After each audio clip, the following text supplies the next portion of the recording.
Good afternoon, everybody, and especially the little kiddies that are joining us for this sunset safari. We are coming to you live from the Kruger National Park in South Africa, and we'd like to welcome all the little kids from the Kempsville Meadows, Birkland, Henry B. Birkland, and the Central Elementary Schools. My name is Ralph Kirsten, and on the camera we've got Davy.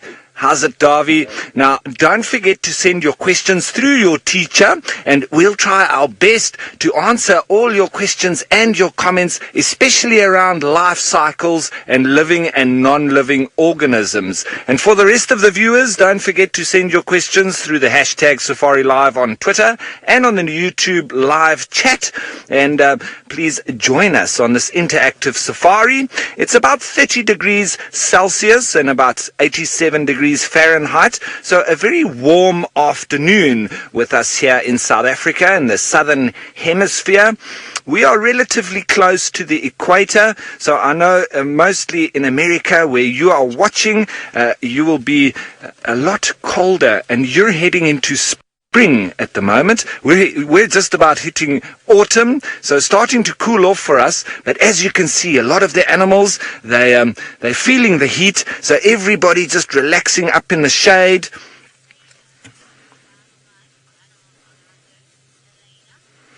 Now, Elena, the last light for animals on the reserve, it's normally around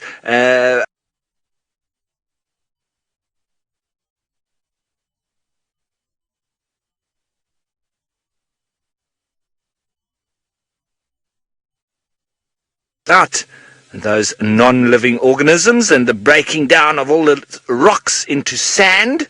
They wouldn't have nice comfy places to sleep. Harris, when it does get dry, it can be a little bit difficult for the animals to find water, especially in winter when we don't get that much rain here. We get a little bit of rain sometimes, but mostly we get our rain in summer. So at the moment we've got lots of water in all the little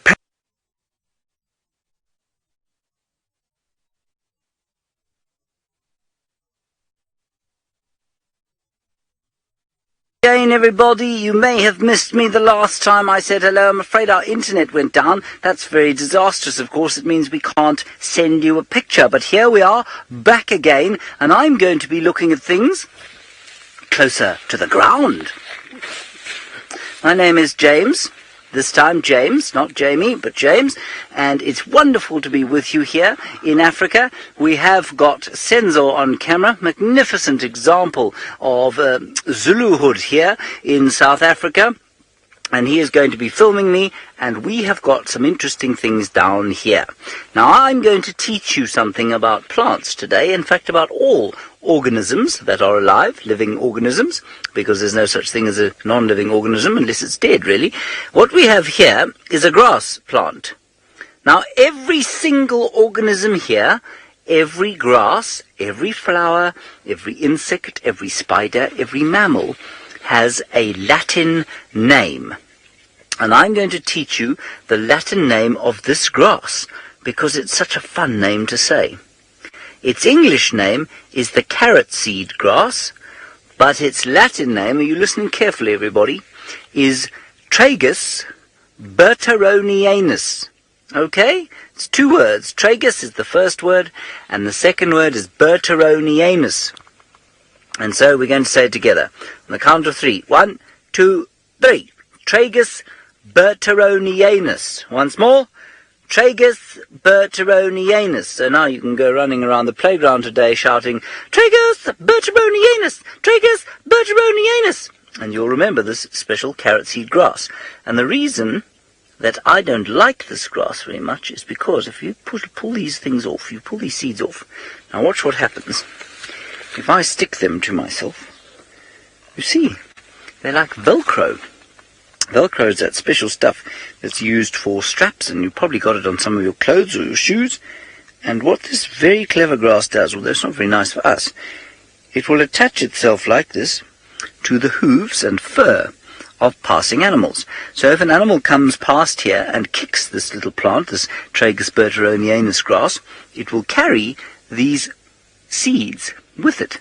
And then eventually they'll drop off, or the animal will scratch them off, they'll fall onto the soil, and possibly the animal will stand on them and bury them in the sand, and then they will grow.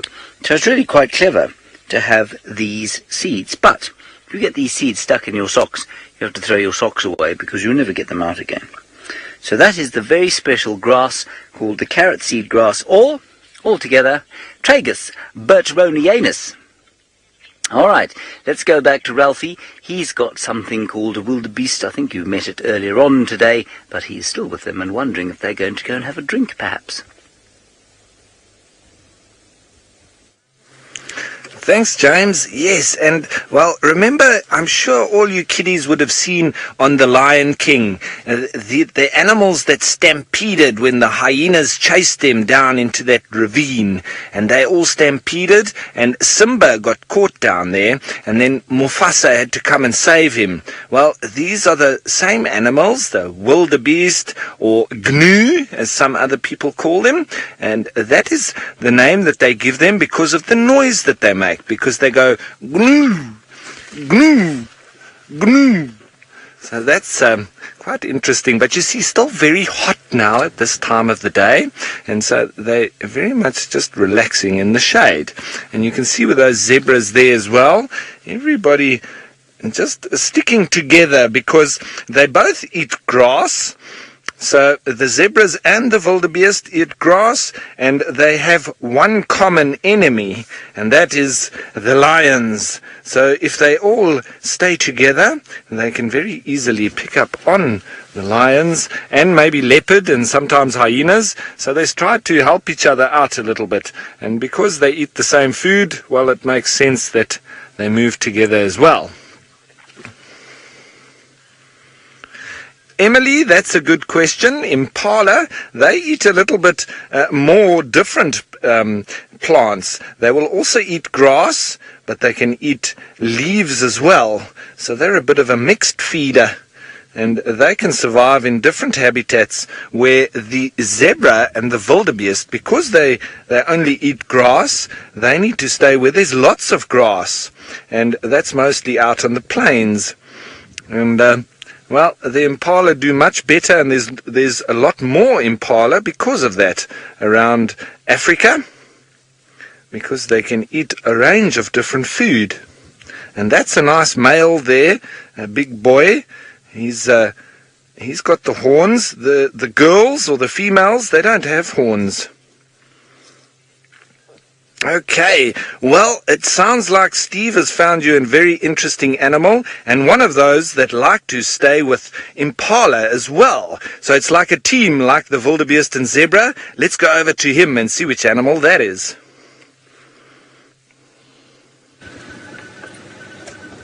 Good afternoon, boys and girls. We're just trying to sneak up here on a troop of baboons. There they are in the road up ahead. My name is Steve Falconbridge. Welcome. I'm joined by Seb on the camera. And the baboons are not very relaxed. They're moving away from us. They are our cousins, distant relatives, and they are very well native to the African savanna. I'm just going to sneak forward a little bit here without starting the car. Well, I'm going to have to start the car. There's a couple of youngsters just playing just on the right over here in the bush. If you can see them, Seb. James was talking about scientific names. These guys have got the scientific name Papio capensis, and the papio relates to their dog-like face. They have got enormous canine teeth. I'm sure your teacher is going to send us through questions, but don't be shy. Send us through your questions. These baboons have got enormous teeth, much bigger even than that of a lion. And they are omnivores like ourselves, feeding on fruit. Here we go, Seb. Here's a nice one here, feeding on the guarries. He's busy feeding on a little fruit tree there. Got very nice ripe berries at the moment. They taste very good. Look how well he's able to climb, or she. That's a youngster. They live in troops of up to 40, 50 animals, and they've got enormous canines, like I said, especially in the big males. And the big males lead the troop, a group of them, like a gang, 4 or 5, maybe 6 males. Here's a nice cute one giving us a frontal, Seb, on the left there. There we go.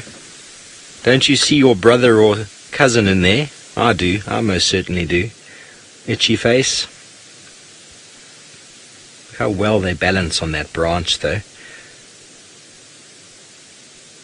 Beautiful that we're able to spend time with the baboons. Tallulah, you want to know if I went to college to become a safari guide? I did, but a lot of people don't. You don't need to do a degree. Some people can do just some short courses to get out here, but some people, like Ralph and myself, have gone through nature conservation courses, but that doesn't necessarily get you to this exact level. There's many different types of routes. I mean, James didn't do a nature conservation degree. He did music or something like that. So if you get an interest in the bush and you come out here and you want to do it, there's many ways of doing it without having to go to university.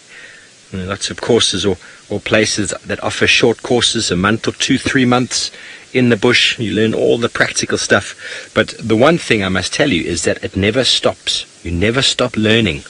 Every day you're learning something new, and that is the mindset. Come out here with a great amount of enthusiasm and willingness to learn, and every single day be prepared to add new knowledge to all of the stuff that you've been adding to your brain.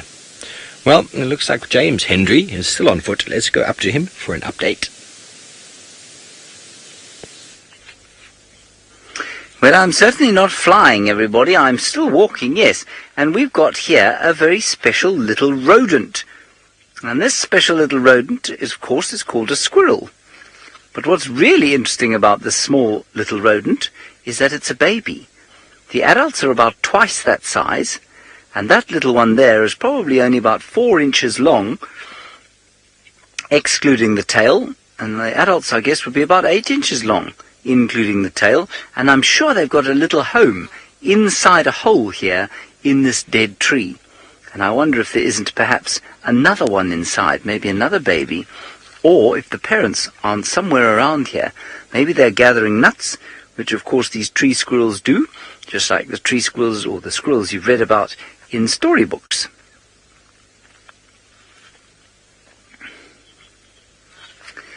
Milo, this is a good question to ask while there's a little thing sitting out in the open like that. You say, how cold will it get here? Milo, it doesn't get very cold here.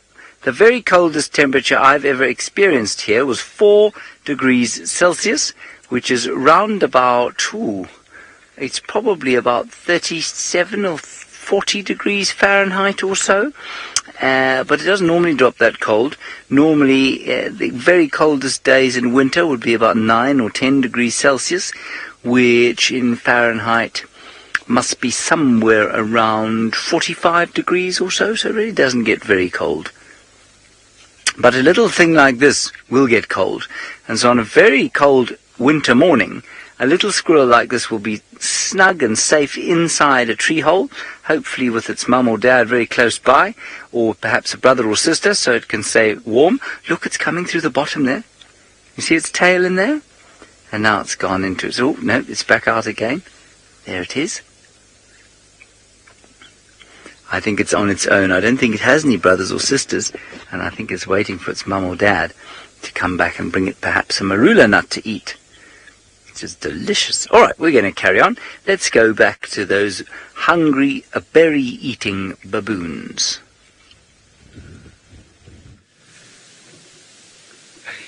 We're trying to get another look at them, but they've decided to go into the very thick bush. We could hear them making all sorts of funny noises off to our right-hand side.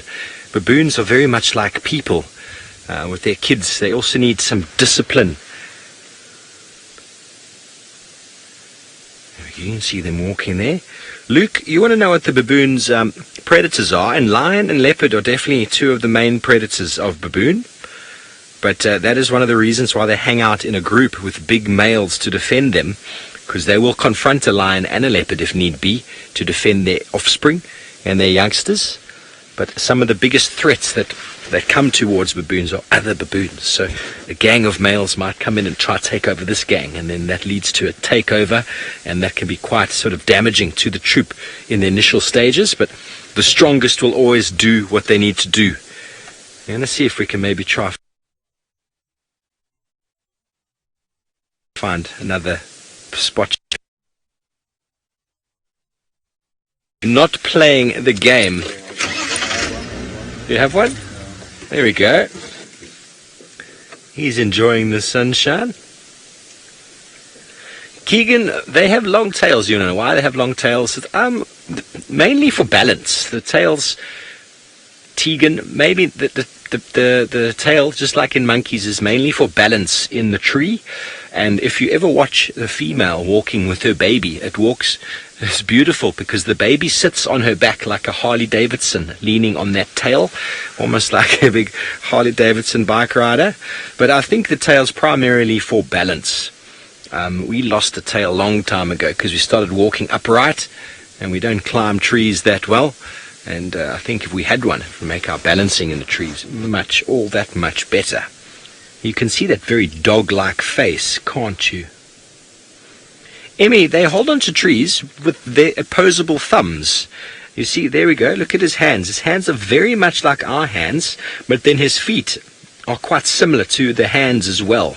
So our feet have changed because we walk so upright all the time, but their feet are very, very good at holding on to things. And there you can see how he's sitting like a typical boy in the sunshine. Legs was wide open, hands on his hips or on his legs. And they've got very, very strong hands. Baboons are incredibly strong. A small baboon would very easily overpower a human. Kennedy, you want to know if the baboon's parents teach them how to climb. And they are born very, very small, and they attach to mum's tummy. Just this little black mass attaches there and holds onto the stomach, and mum teaches it most of the stuff. While she's sitting around with them, they get to play and run and jump with all the others while things are safe, and while they're going through huge stages of grooming and spending time with each other. Then the babies run and jump and play, but it's all learned behavior. They have to spend a lot of time learning, and they follow in the troop all the time. And that's also, when we heard some noises earlier, it's a discipline. When youngsters misbehave, the adults step in and give them a hiding from time to time. It can sound quite bad, but discipline often sounds like that. James, you want to know if baboons live elsewhere? All over Africa, really. All the savannas of South Africa, we get baboons. We get the Cape, so down in Cape Town area. They've got a huge range. They just don't do well in very, very dry places. So in the savannah, and they have sort of evolved to be more of an open plain specialist, but they need to have rivers with tall trees where they rest at night, where they sleep and spend the night. So it seems like we're losing signal here. Let's go back up to Ralph and see what he's up to.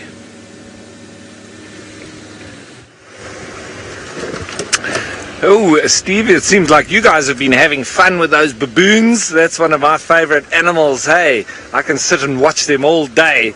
They're very fun and do lots of comical things, don't they? But, well, I tell you what, I'm looking for elephants, because since I've been back here on Djuma, I haven't been able to find any elephants. I've only seen lots of tracks and signs, lots of trees that have been pushed over, and where they've been eating branches and leaving some of their drag marks of their trunks on the road. So we're trying to look for some of those big animals, and wouldn't you believe it, they're such big animals, but they can be really difficult to find when they're here in the thick bush. So it's not always that easy. So I'm looking for elephants and leopards.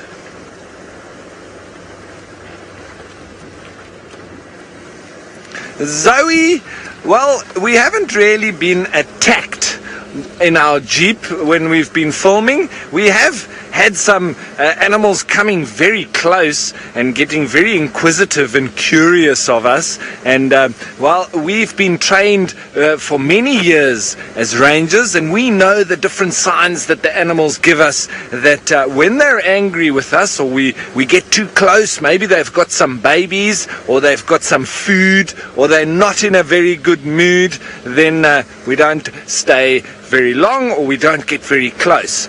But we know when they're in that kind of mind, or when they are happy that we can be near to them, and then that's when we'll stay close. Oh, look what I've got up ahead for us. I think it's a couple of pumbas, but they look like they might have just had a wallow.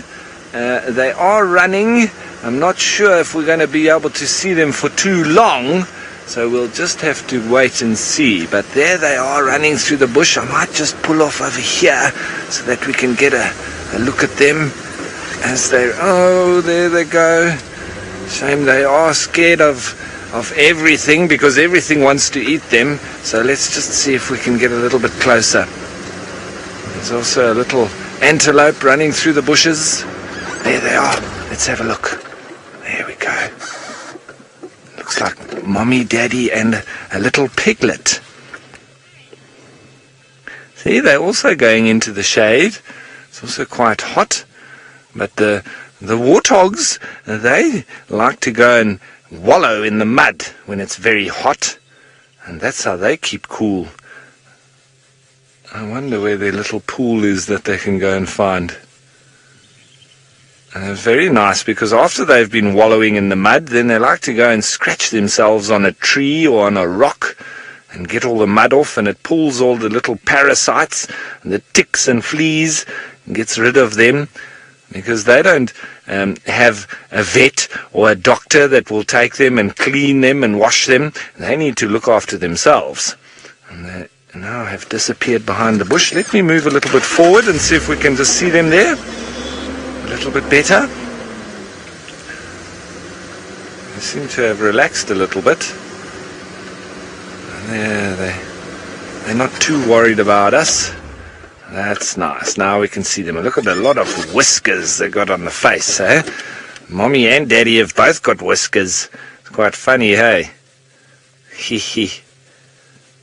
And when they run, you'll see that tail go straight up. There you go. See that? Look how the tail goes up. That's so that they can follow each other in the long grass. Because that little one there, he won't be able to see Mom. Look how he disappears in the grass.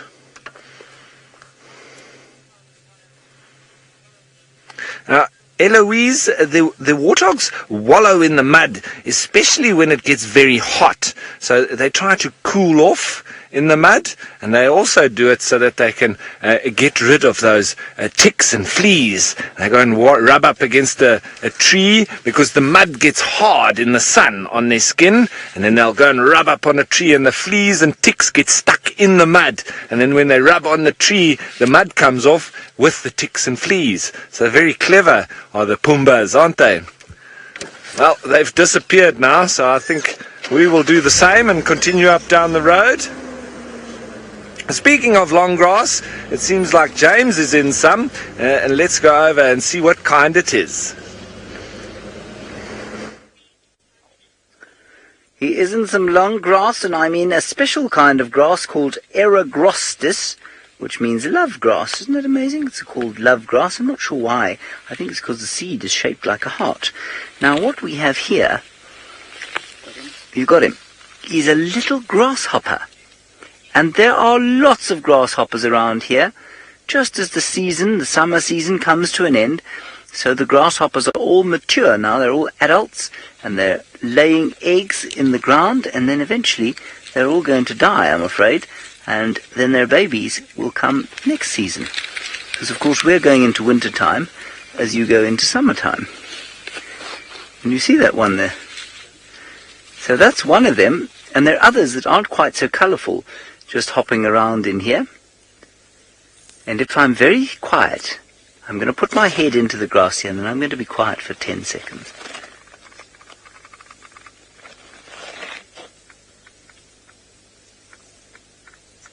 Can you hear that sound? That...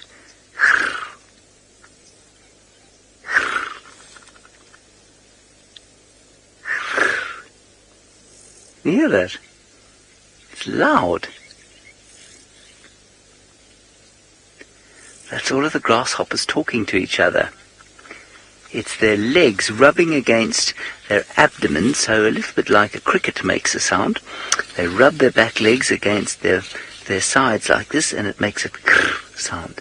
And I think it's so that the males can attract a female, and then they can mate, and then the female will go and lay eggs. Beautiful. I'm going to sit here for a little bit longer and listen to the singing grasshoppers. You're going to go to see an animal that likes to play in the water.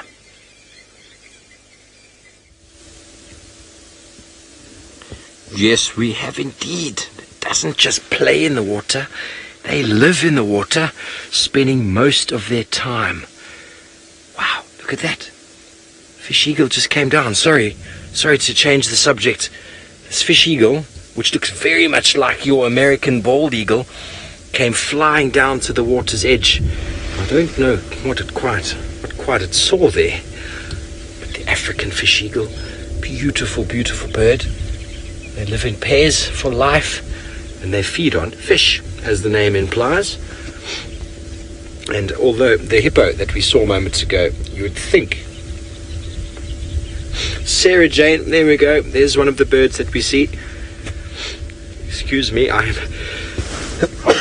apologies for my sneeze there. So the fish eagle feeds primarily on fish, but will also feed on all sorts of other small things it can get its talons on. Very, very successful hunter, and you always see them near water holes like this one. We are at Chitwa, another property just next door, another game reserve right next door to Djuma. It's always a great place to come.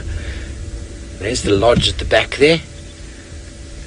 Great place to come for all sorts of animals. There's always hippos here.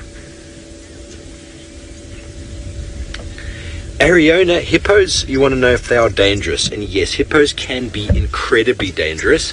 They actually are responsible for killing more people in Africa than any other mammal. Now, we need to understand that, first of all, to really truly understand why. Hippos don't eat meat. They feed on grass, and they live in the water. They feel very comfortable in the water, and when they get out the water to go feed on the grass, they feel very vulnerable. And what happens in rural Africa, we have lots of people who still walk down to these big dams or water holes or rivers to get water for drinking and for cleaning and for washing and all sorts of things. And then you run into something like that's trying to get back to the water, and they quite often will run you over. When you weigh 4,500 pounds and you run over someone, it's going to hurt a lot, and quite often the wounds inflicted by such damage is what leads to the death of these people out here. They're not looking to seek to kill people. And then there's also lots and lots of people fishing. But let's quickly go to Ralph. He has a bird. Yes, everyone, and look at this. This is one of our little birds of prey that we get here in this part of the world. And this one is quite special in that he's so small, but he's also very ferocious. He can hunt little birds and catch reptiles like snakes, small snakes, because he is very small. And he'll also eat anything else, but he mostly eats and catches little birds. And he's called a little banded goshawk, or shikra. A very pretty little bird, that. And he's just jumping up a little bit further. Now he's nicely in the light there. Wow, look at that. See that very orange eye? And he'll be looking for some food. See how he bobs his head up and down? And that's because he can see very far, but he can't tell the distance very well. He can't tell how far it is. So he just bumps his head up and down a little bit, and then that's the way that he tells how far the prey is away. And I think he might have flown off. Oh, there is a lilac-breasted roller. that's a different bird altogether. This one eats little insects like grasshoppers and locusts and anything else that flies around. So he eats mainly insects. Where that shikra, who was only a little bit bigger than him, he's got very big talons though. He goes for little birds. But this lilac-breasted roller is after little insects.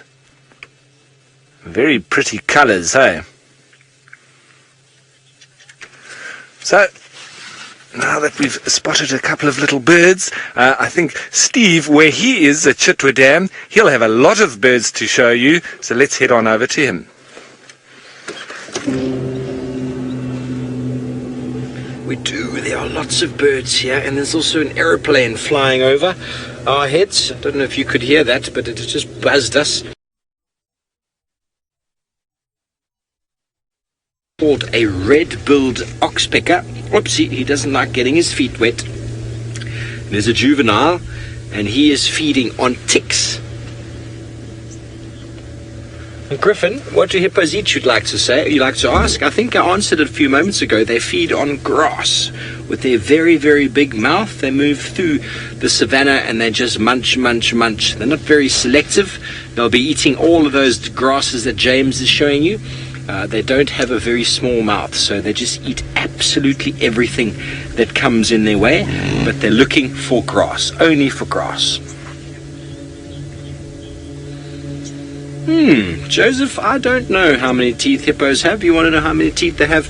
Well, they've got the two really big, sharp canines or incisors in the top of the mouth, and then two in the bottom, and then at the back they've got a whole set of molars at the back there, but I can't remember how many they have.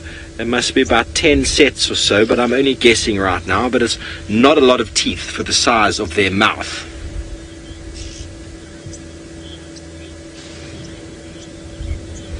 Tegan, you want to know why they have sharp teeth if they don't eat meat? Well, that's because they fight. The babies get protected by the mother against crocodiles. If crocodiles try and come near the babies, there's a little baby, then the mother will bite it in half.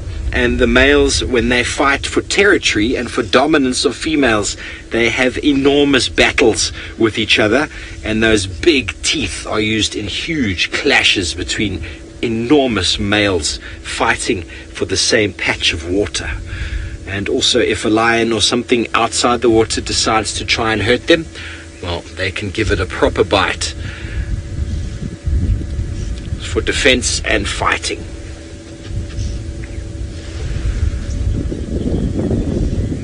Well, it seems like James is showing you wonderful little things on the ground. Let's go back over to him. Well, it's not quite on the ground, it's on another wonderful piece of grass. And it is a very special little butterfly. And you know, there's so many butterfly species, I'm not sure which butterfly that is actually. It's very small, only about, I'd say a quarter of an inch long, and black and white. So it might be something called, it might be one of the whites. We get butterflies like that are called whites, lots of different kinds. So I think that's probably what it is there. But often, you know, when butterflies open their wings, they're a different colour on the other side. So it might even be one of the blues. Oh, it's flown away. I'm watching.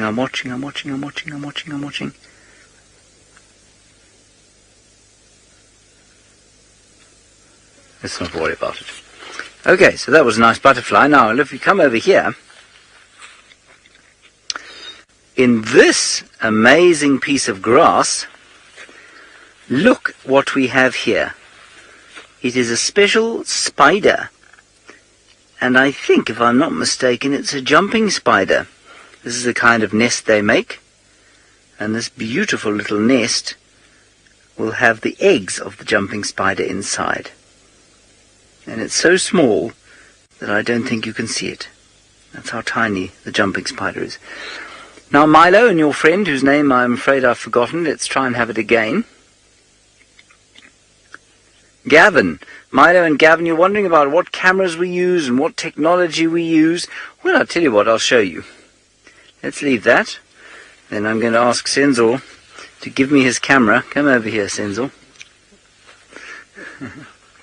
Okay, and I'll show you Senzor and the equipment he has. Turn around, Senzor. So this is some of the stuff that we use. That's the big backpack.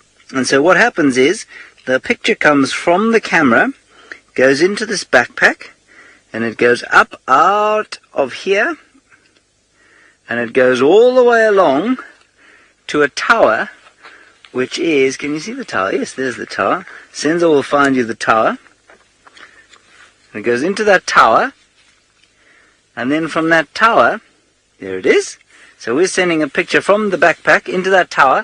From that tower, it goes into a place called the final control room. And there are a lot of people working in the final control room. And then from the final control room, it goes to London. And then from London, this is on the internet, from London, it goes all the way to you guys on the internet. Isn't that amazing?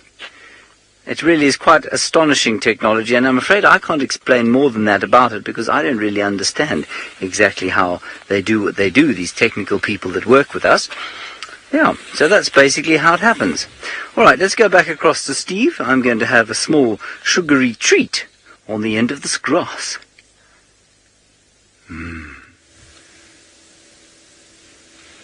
Well, you're still here at the dam, and we've managed to find a second bird species for you. These are the Egyptian geese, the large ones there, and then that one wagging around in the background that's just disappeared from shot was called a wagtail. There it goes at the back there. I think it was a wagtail. And these Egyptian geese, I believe, are even in America now. They are very loud, and they are also vegetarians, having a little bit of a drink there. And with their specially modified beak, they're able to filter feed organic material out of the water.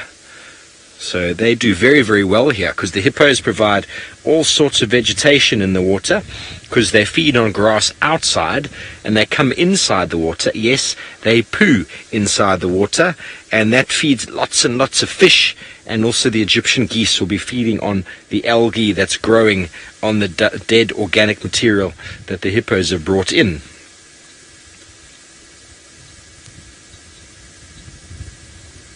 Very pretty though. You just haven't heard them make a noise yet. They're pretty but don't sound very attractive. You can't have both in the bird kingdom. You can't be pretty and sound good.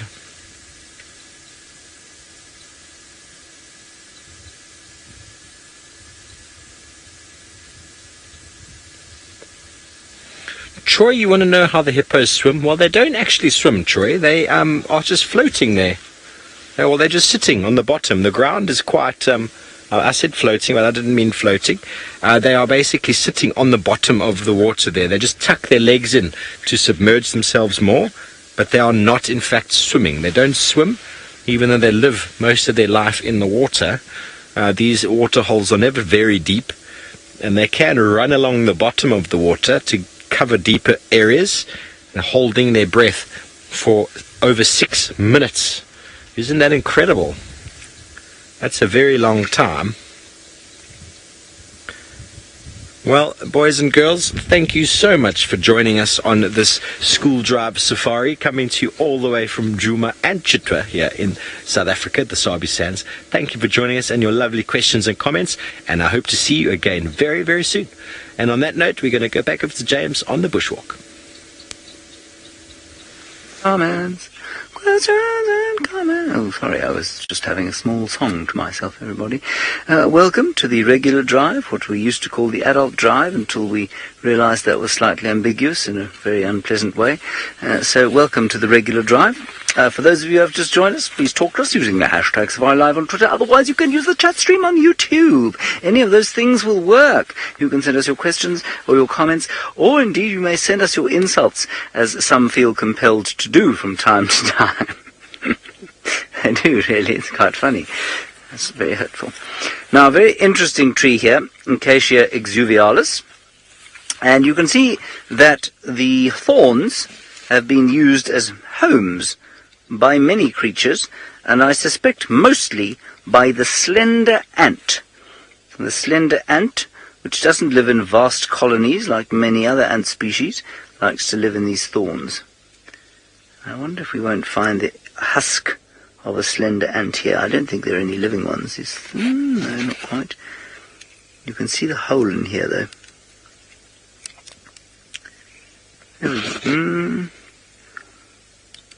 trick here is not to spike your eye out while you're looking. Robert, you're wondering if I often talk to plants. Look, it's not something I do very often, no, Robert. I have been known to sing every so often in the vicinity of plants, though, and that definitely does cause a die-off like the one you see at the moment occurring on this plant. So this could have been because I came past here and sang a while back. I'm just trying to see if we can't find the husk of a slender ant, but I can't find one now. I think they've all gone. But interestingly, this is not the natural state for the thorn. So there you can see a hole in the thorn, and the ant dug in, exuded some sort of poison or toxin, caused a swelling in the thorn, which created a sort of spongy material inside that became food for the ant and its larvae, and possibly even the adult. And you can see that this tree was not festooned, that's the wrong word, it's a beautiful word, but it's the wrong one, was infested with them. It's also been attacked by any number of other creatures. I think elephants have had a go at it. I wonder if buffalo haven't rubbed themselves up against it, but still it survives. It's a very brave and stoic fellow here in the African wilderness. Good. Right, let's continue. Right, I believe that Ralph is doing what is known as just driving along. I don't think he's just driving along. I bet that he's looking for something. Yes, well, everyone, we are still on the lookout for leopard and elephant and hyena. I thought I'd just pop in here quickly at the old elephant carcass and just have a look and see if there were any of the hyenas still around. But I do think that the other day when we saw them all around here, it was just after that quite a good downpour of rain, and I think it started to release the smell again of these bones. I think that's what brought them all back here. And it was nice to see a lot of hyena all together again, but well, for the moment it looks like there's not too much happening here now. But that skull has been moved. I wonder if it's down to some of the elephants coming past. And, you know, they can nudge the bones around of their fallen compatriots sometimes. They come and nudge them and sort of push and shove the bones, and whether it's sort of in feeling for their lost friend, or whether it's curiosity, or, you know, there's a lot of sort of studies around that, and there's not really conclusive evidence to say what the animal is actually thinking about when it's doing that. But there is definitely a real connection, and it's not really true, this kind of elephant graveyard type story, but I've seen it in the desert in Namibia where an elephant has died, and each herd that has come past has, and I've seen from the tracks alone, that they really spend a lot of time around that spot where an elephant has died, even if it's not from their own herd. So the herds that it is from, obviously they spend more time, but it's very, very interesting. It looks like there's been a couple of birds sitting on top of that skull as well, because there's a lot of that uric acid that's running down the side there. So maybe the vultures and so on that we hear, they've been perched on top of it and also defecated down the side of it. Now that it's moved, it's obviously in a different position as it was previously. So, welcome back to all the other viewers that obviously we've left now the school drive. So we'll look forward now to what's going to happen on the rest of the drive. And this is now, for me, as that sun starts dipping, the prime time to start finding some predators. So, I think we're going to head on down to Twin Dams. Let's see what we can find down there. Okay, and as I'm heading down towards twin dams. I believe Steve has left Chitwa Dam, but he's all got all sorts of gadgets and gizmos with him. Let's see what he's up to.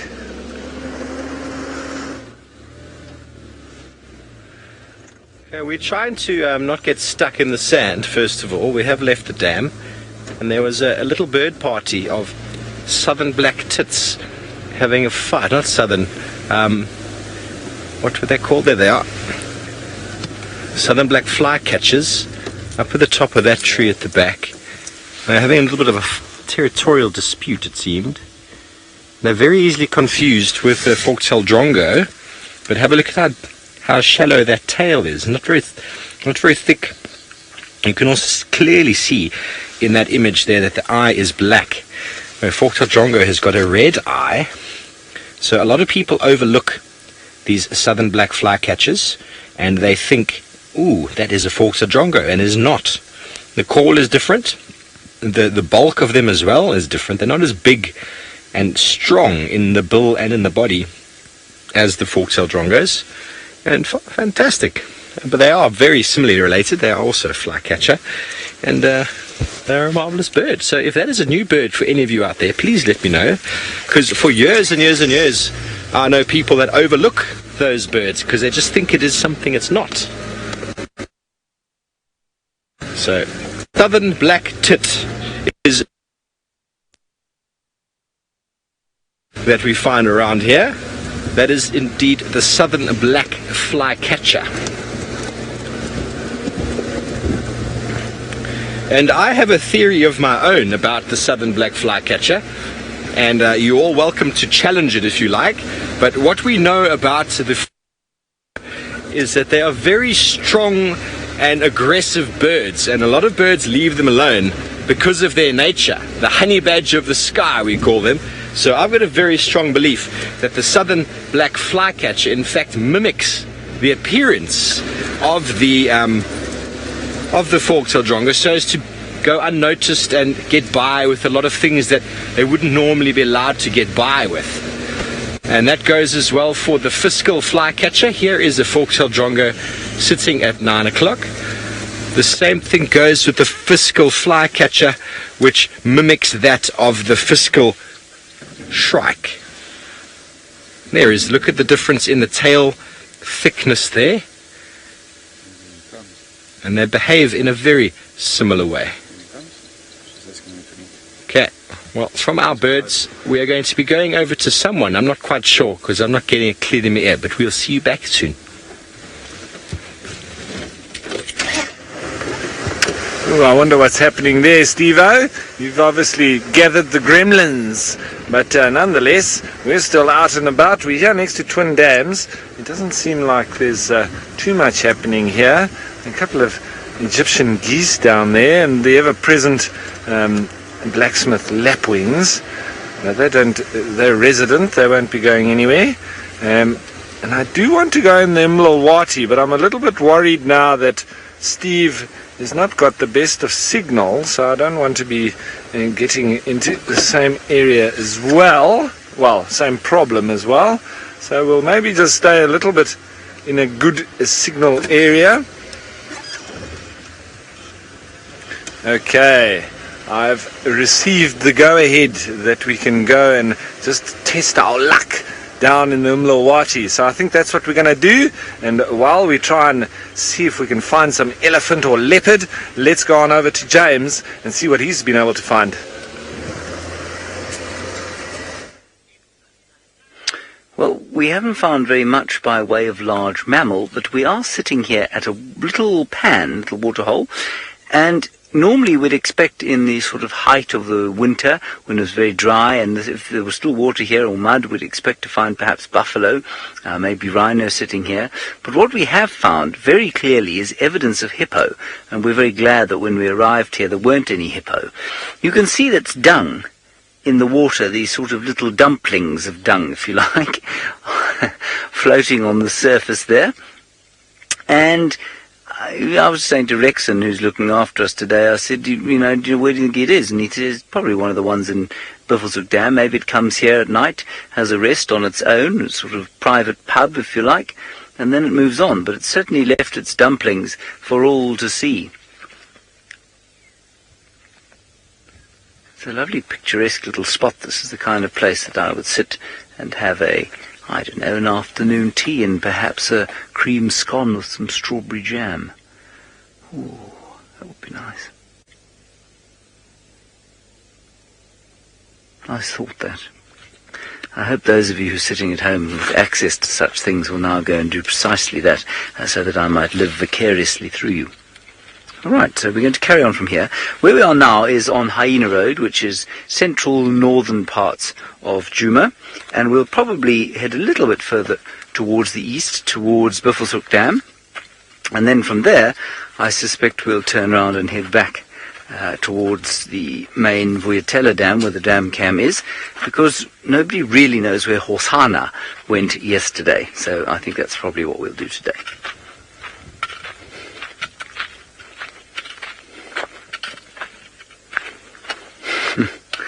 Rhonda, there'd be a lot of dead bushes around if that was the case. You say when the animals scent mark on bushes, does it kill them? Not at all. In fact, well, I don't know if it fertilizes. I'm sure it does fertilize the base of the plant. But with something like, I'll show you the kinds of bush they use. Come over here and I'll show you. They use these guarri bushes like here. There's Rex. Hello, Rex. Patiently waiting for me to tell my story. They use bushes like this guarri bush over here, and especially ones that are along the side of a road like this one is, and so you'd expect to find Hukumuri, the male leopard, walking along here, and then lifting his tail, having a spray, and it has no deleterious effect on the plant at all, because if it did, of course his scent wouldn't stay here. And so he pees on the plant, and then if it rains, he'll come past and pee on the same plant again.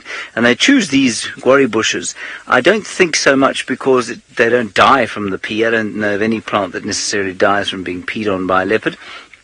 But they are evergreen, and not much will eat them. And so if they pee on a plant like this, chances are the scent will survive longer than it would if they peed on some other kind of plant.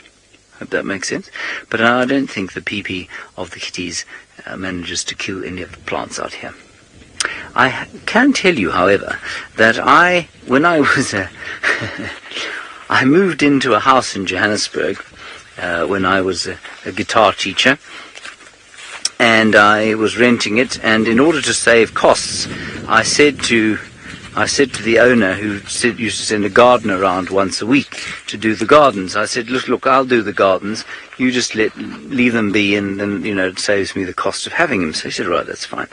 So I thought, my mother's quite green-fingered, you see, so I thought what I'll do is I'll just get some advice from her, and I'll dig up this patch, this flower bed here, and then I'll plant some seeds in it. And some alarming Franklins, we'll go and see what they were doing, and my seeds didn't come up in a fairly large patch of areas. There were Namaqualand daisies, they just wouldn't come up, and eventually I poked my head out of the window one day, and there was a cat digging, scrabbling about, not my cat, in the flower bed, making deposits, and it was precisely where this vulgar animal had been making its deposits that my seeds failed to grow. Well, I tell you what, I sprayed that cat, I did, with a small sprayer of water, and it did not return to relieve itself on what soon became a verdant flower bed. Let's go across to Ralph, who's got the other Cercopathine primate that we have here. Yes, and this primate is the one that likes to be a little bit more in the trees. Because remember, baboons, they like it to be on the ground a little bit more. They are quite good in the trees, but they're not as agile as the vervet monkeys that we're looking at here. We don't have a clear visual on them, but these are a couple of youngsters, and they're really playing and jumping around and showing their acrobatics. I think they're having a wonderful time there. We just thought we'd stop because they were putting on a real show for us, jumping and leaping and really grabbing, almost like trapeze artists. And you just see their tails there. And I'll use that also to help them grab onto the branches. But it's amazing how sometimes they take a real leap of faith.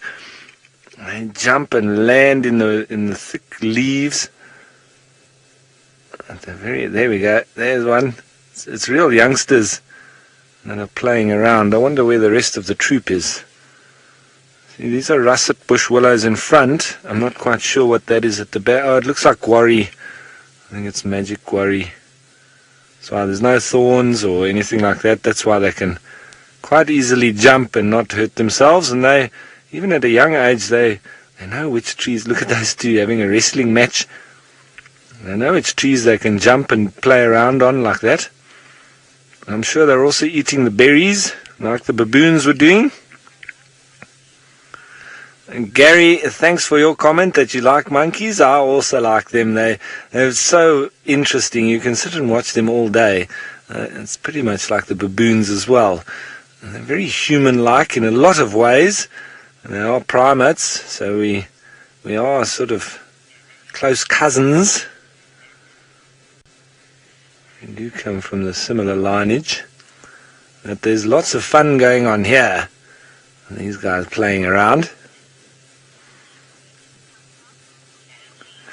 Now, Peter G., that's a very good question.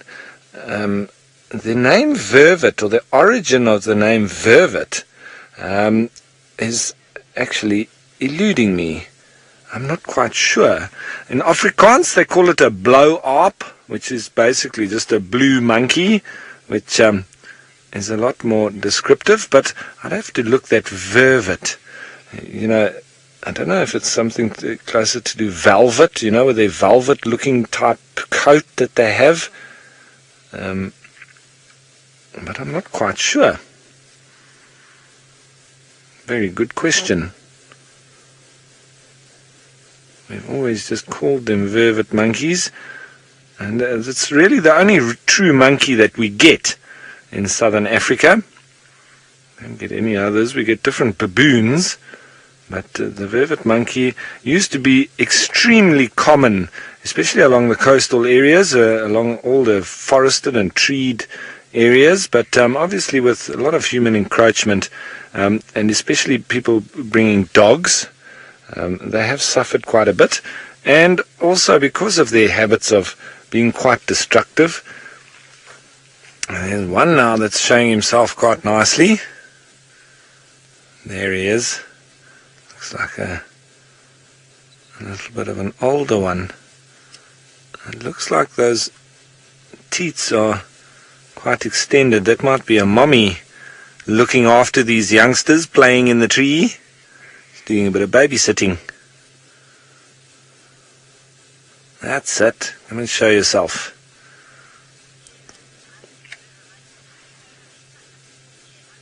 And Djuma, I agree with you wholeheartedly. I think monkeys are so much fun as well.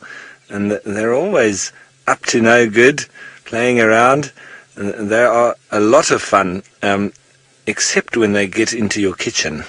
And they get onto the coffee station, and they really like sugar, and I've seen it a lot. Once they discover, at like these different wilderness lodges, the coffee station, very often like out on the stoep, as we call it, out on the viewing point, on the veranda, and the monkeys, once they get a taste for that sugar that's there, well, they're there every morning, and you've almost got to have somebody manning that station to stop them from getting in and destroying and eating all the teas and coffees and biscuits and sugar.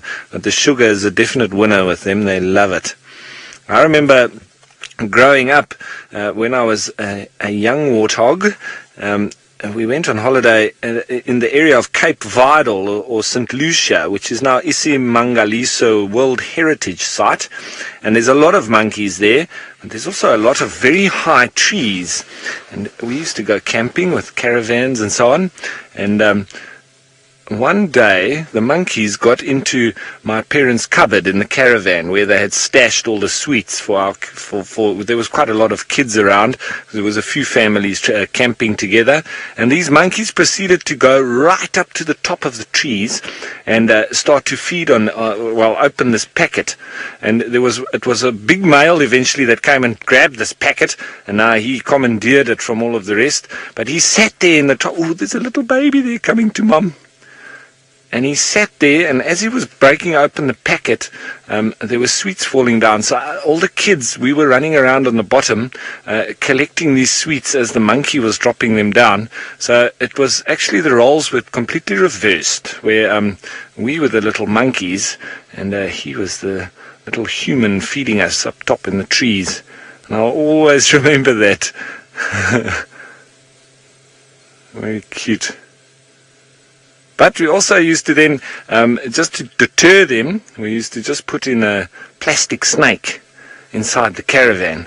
And so then they would see that right by the window. So they would climb in the window, they would see the snake, and that would really scare them, and they would run out. And it was quite a natural way of trying to deter them. But there were some old wily males that also would climb in and bite the snake and literally rip it to pieces. So we'd often come back and we'd have to get ourselves another plastic snake. That little baby looks like it's having a drink.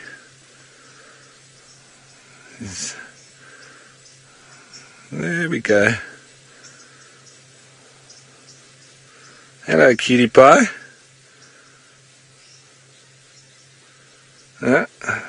Definitely is a little bit of a nursery going on here. All the little youngsters playing around and the adults just watching, making sure they don't get into trouble. It's nice in the shade here. As I said, it was quite hot a bit earlier. Still is quite warm, but we're very relaxed and chilled out here in the shade. And these monkeys know where to find these nice cool spots. And there's all sorts of little snacks with the guarries now in fruit, so they can play and have the odd little tasty nibble. It's incredible though, even at that young age. I mean, they can really dive between the branches, and there I think he's pulling off those little berries.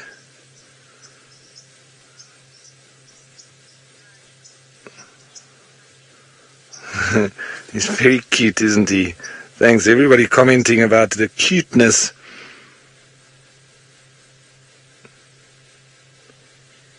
Very cool. And they're so agile. So, and that's it. They spend a lot more time in the trees compared to the baboons. Oh, there's a little bit of a wrestling match going on there.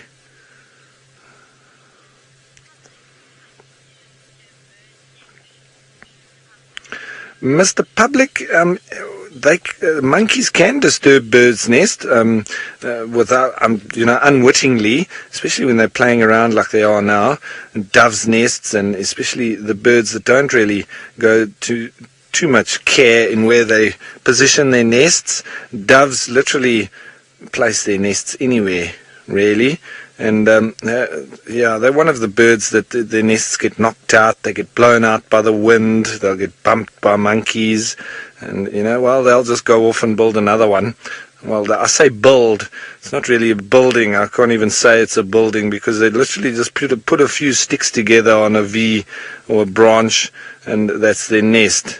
And it's a little bit of a haphazard. So the doves are a little bit vulnerable in that sense, but not too much. Right. I think that question that came through, why they're called vervets, I think nobody better to ask that question than James. Let's hear what his answer is. Le singe, il est vervet. Le singe, il est vervet. The monkey is a vervet. I am told by my reliable memory app that the name vervet is in fact a mispronunciation of the word vevin, spelled in the same way. It is a colloquial French word for that kind of a monkey. A singe, of course, le singe, in my recollection of the French language, is in fact a generalized term for a monkey. Le singe, il est vevin. C'est bon.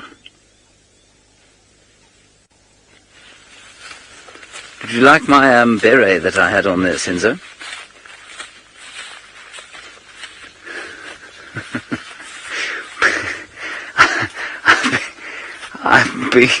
I've been waiting that whole segment, practicing that.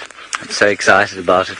All right, you don't have to listen to me anymore. You can go to something more spotted and much more beautiful than I.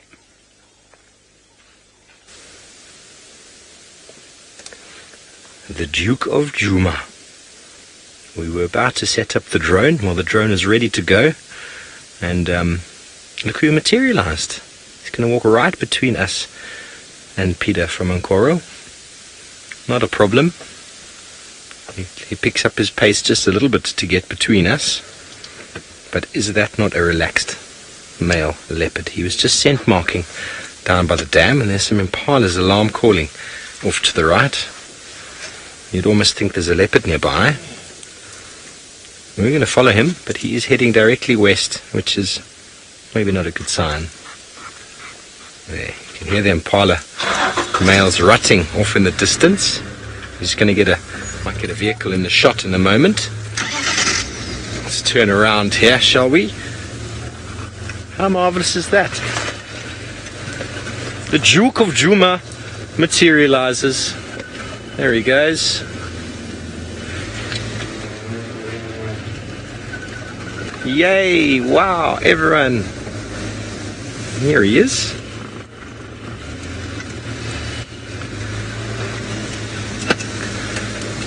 We'll just see if we can follow him. Let me turn down my game drive radio there, because it's very hard to focus.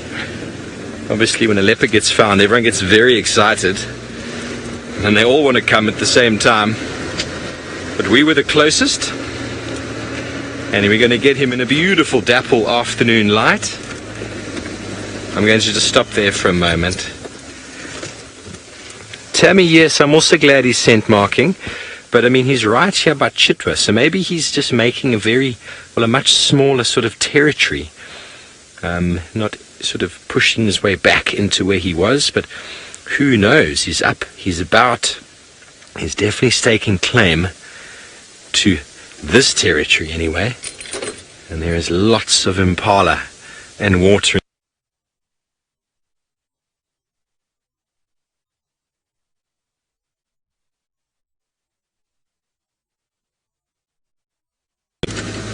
You can just see him through the bushes there.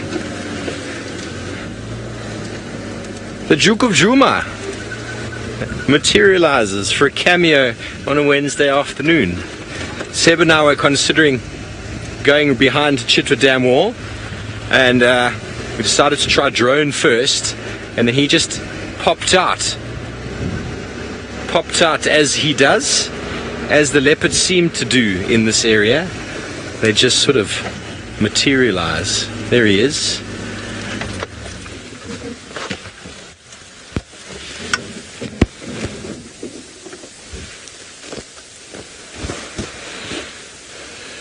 He's looking into the open. The impala rams that are doing their territorial rutting. You can just hear a little go-away bird there.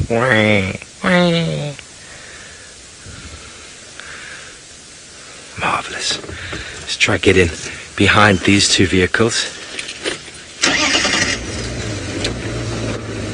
Oh, Saskia, most certainly. Leopards can detect all sorts of wonderful smells, and they actually hunt quite often through smell. So what they'll do is sniff and follow impala and duiker and all sorts of other little creatures in their wanderings as they're looking for them. We've seen it quite often with a few of the leopards as they move through the thick bush with seemingly no seemingly no visual of anything, and just a scent on the ground. And because they're scent mark as well, olfactory communication is very, very important for them. Most animals out here actually are very good communicators with the nose. Oh! And I'm just going to stop there for a moment while we just smash that bush. Isn't that beautiful? There's one of the lodge vehicles behind. They're enjoying a little bit of Tingana in the afternoon as he stops to give us a nice pose, because behind us in the distance the impala males are making their noises. There we go. He's going to rub his face. He's probably going to scent mark backwards there. Let's see. There we go. He's now scratching his feet. Lynn, scent marking, if it rains, it gets washed away almost immediately. So that's why after rain, you'll find predators or you'll find territorial holders. Look at him. His body language has changed. Can you see that? He spotted something. So as soon as there's rain, the scent marker gets washed away. And then the territory holder will move again and re-scent mark, because the purpose for scent marking is to demarcate a territory. And if an animal comes across your territory and there's no fresh scent mark, then it's actually available and up for grabs. So it's very important for them to re-scent mark. Seb, I'm going to go around onto the road.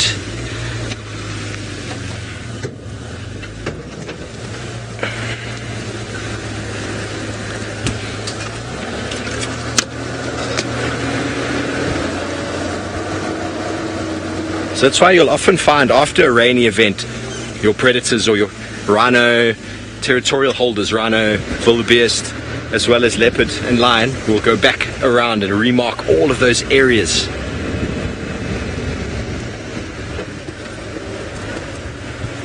Whole lot of impala off the side here.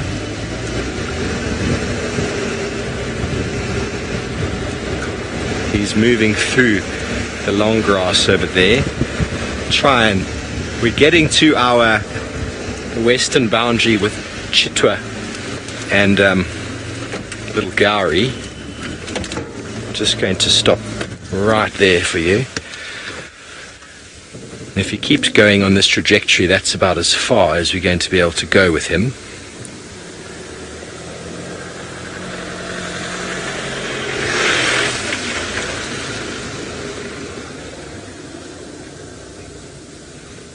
But have you got him, Seb? He's just left of you there. Bottom left of the screen. There he is. How camouflaged is that? Now, his intention is the impala herd in the glistening light behind us. And you can see how the shoulders changed shape as he got very low in the grass. Can you see that? Very, very low. He's not done yet, this beautiful Duke Tingana, 11.5-odd-year-old male. It's about as sort of old as they get, still hold their territories. Thanks, Peter. Oh, he's not going yet. Hello. We've got a male leopard just here in front of the car. Sorry about the spare tire there. If we didn't have the spare tire, that would be a marvelous shot. Go away bird in the background. Why? Why?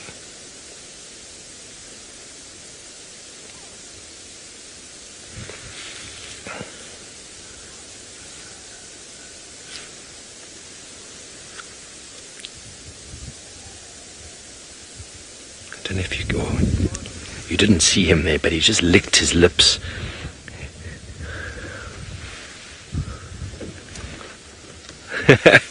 Duke, I'd also love to know what his best kill is. Look at his body language. He's definitely interested in those impala there. Look how he's sleeking away there. Very low. He's using the vehicles as cover, cheeky boy. And we're going to stay with him. We're marvelous afternoon to get a leopard hunt. Sorry about my head. Oh, as I said, 2 other vehicles in the sighting. If he keeps going this way, we can't follow, but it's a good chance he's going to loop around towards these impala here. But the way he's headed, it's not looking very promising, unless he is doing the sneaky, sneaky leopard tactic of moving around his quarry.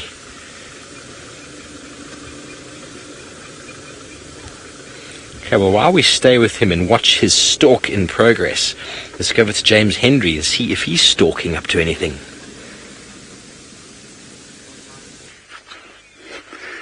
Stalking? We're not stalking. We are approaching Biffle's Hook Dam, however.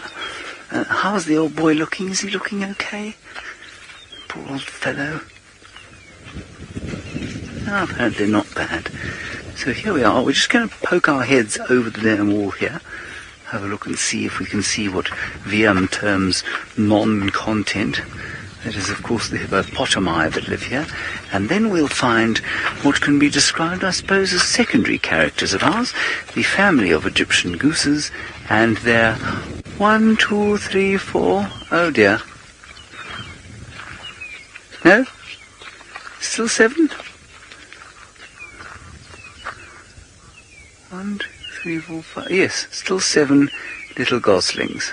Well done. It's a relief. There are the hippo, popping their heads out. The world's most boring hippopotami.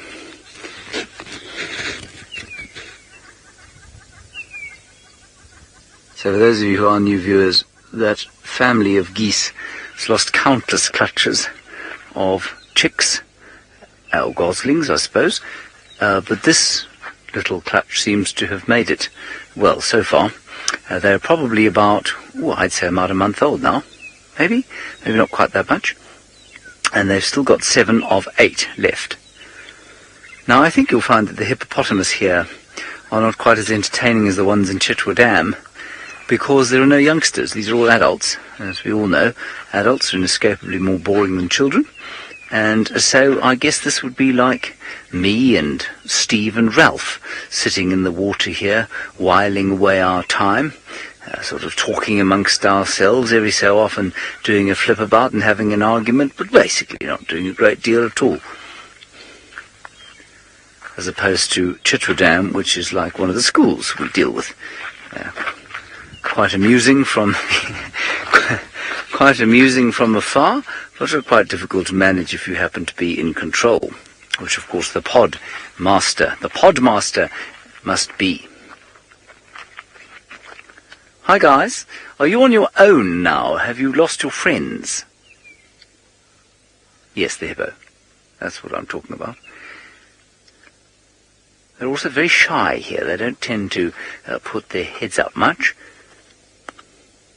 But it is another perfectly still, glorious afternoon out here. Very like yesterday's was. And I said yesterday that I thought it might be cloudy this morning because it was so still, but it wasn't. It was a perfectly clear morning as well. Hopefully tomorrow will be the same. Oh, it's precious. Holly, you're wondering what happened to the 8th baby gosling. I'm afraid we don't know. An unknown fate befell it. It was perhaps snatched by it could have been a grey heron. They could have come past and snatched one. It could have been a fish eagle. It could have just been sick and drowned. It could have been something even smaller could have attacked it, I guess. It could have been a little sparrowhawk or something like this. I think it probably would have been perfectly safe in the water, unless, it's also possible that a terrapin took it. Terrapins will grab birds and pull them under the water from time to time, a really big terrapin. And so maybe it was a terrapin.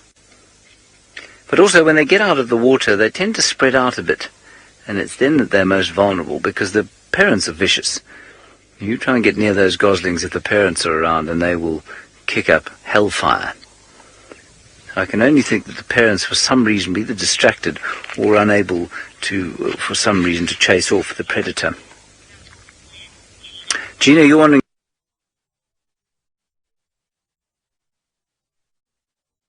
if there are crocodiles in here. I haven't been here for a long time. I don't know when the last time one was here, actually. There is a terrapin. I think it would be very difficult to pick up. I originally thought it was a dabchick, but it's not a dabchick. No, it's gone under the water. There's a terrapin, it's a bit closer by. You can see that popping its shell up. Can you see it there? It might just pop its nose out of the water as well. There it is. Got him. No. Keep looking. Keep looking. It might pop its head out there. Its head's out again. No. No. Never mind. I reckon they're probably in excess of 100. No, 300 or 400 terrapins in here from the number that you can see popping their heads up and out of the water. All of them are carnivorous, and while they'll mostly eat insects and things, they could easily get hold of a small baby, little tiny fluffy gosling. Let's go back to Stivovo. He's probably about 3 kilometers as the Chloro flies with the dewlapped old fellow Tingana. Indeed, and talking about old fellows, I would love to know what James was talking about there, about old fellows and comparing some of us to the hippos at Buffelshoek Dam. I wonder. But here we do. Boring to watch. Okay, is James saying that we're boring to watch? Kids definitely are more fun to watch. So he's just walking in front of us here.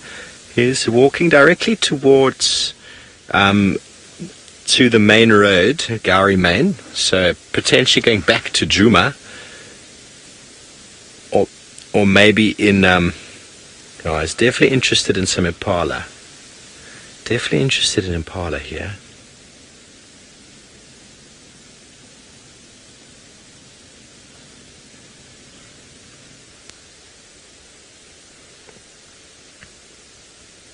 A Nandini leopard ideally will try to kill its prey in the shortest amount of time as possible. A skillful cat will suffocate its prey around the throat or around the nose immediately. But sometimes it doesn't manage to get it right there, like on a warthog, and it leads the animal screaming. And what a distress call does is it attracts other predators. So it's in the best interest for a leopard to kill very quickly and very silently. Doesn't always work, but it's ideal for them to do so. So from seconds to 30 seconds, as quick as possible. But I've seen leopards try to kill a warthog that took a very, very long time. Very long time, because it was afraid to go near the face and the throat.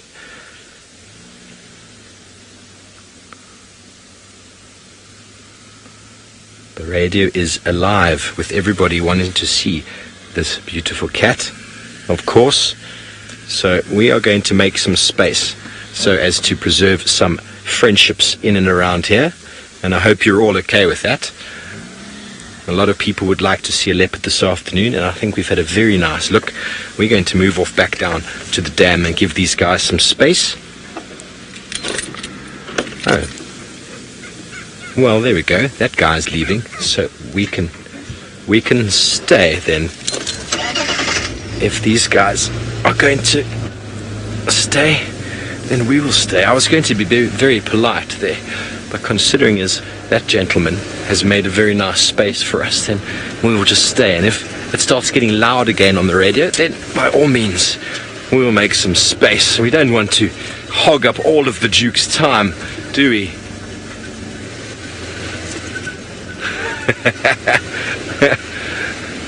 It's one of those sort of things out here. So you want everyone as well to see the cat.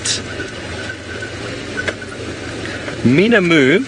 Okay, so male leopard will, as long as he's territorial and able to exert dominance, he will breed from the ages of 3.5, 4. Sometimes can be even younger than that, up until about now, 11, 12. Yeah, I got him there, Seb. 11 or 12, and females probably about the same. I mean, Tundi's 12 years old, and Tristan's quite certain. He's one of the other guides. If you don't know Tristan, he's on leave. Well, actually not on leave, I keep getting that wrong. He's up in the Mara. But Tristan reckons that Tundi with Klalamba is going to be her last litter. As the leopard females get older, they start having less youngsters, and we reckon Klalamba is probably going to be her last offspring that she introduces to the Sabi Sands. And that's kind of like the way it works. 12 is an old, 12, 13, 14 is an old leopard. And it's just difficult for them to secure food for not just themselves, but for their cubs as they get a bit older. So those are the kind of the statistics I'm working with.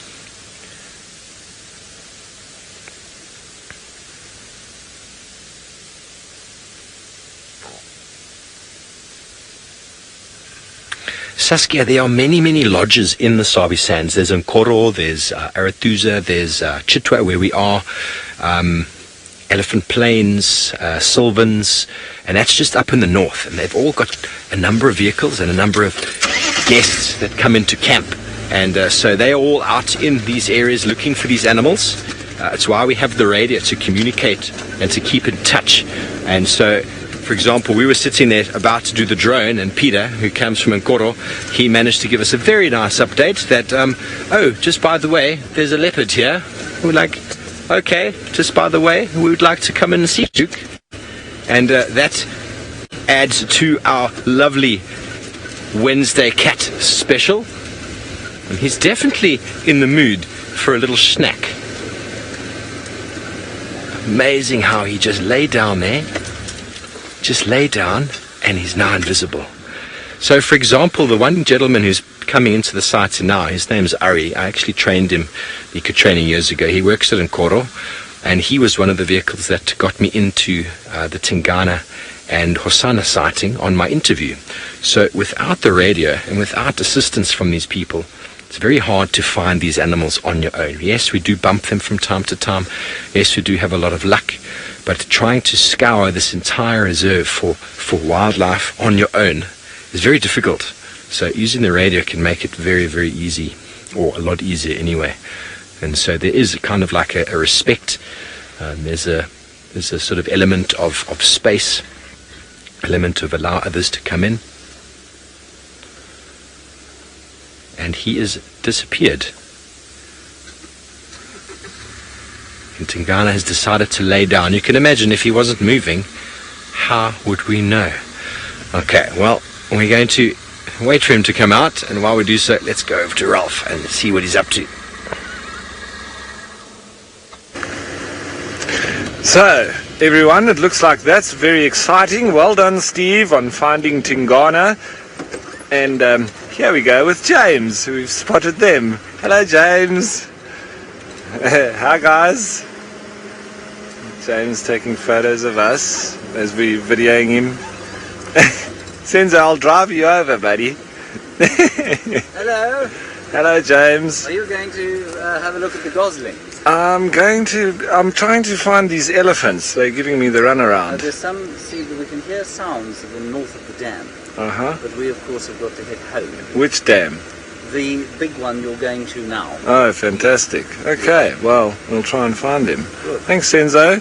I'll give you 2 seconds and then you're flat.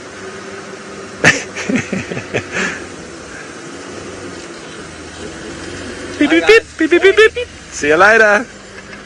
That's good intelligence that we've got there from James. So we'll go and look for these elephants if he's heard them, because we were getting some fresh signs there.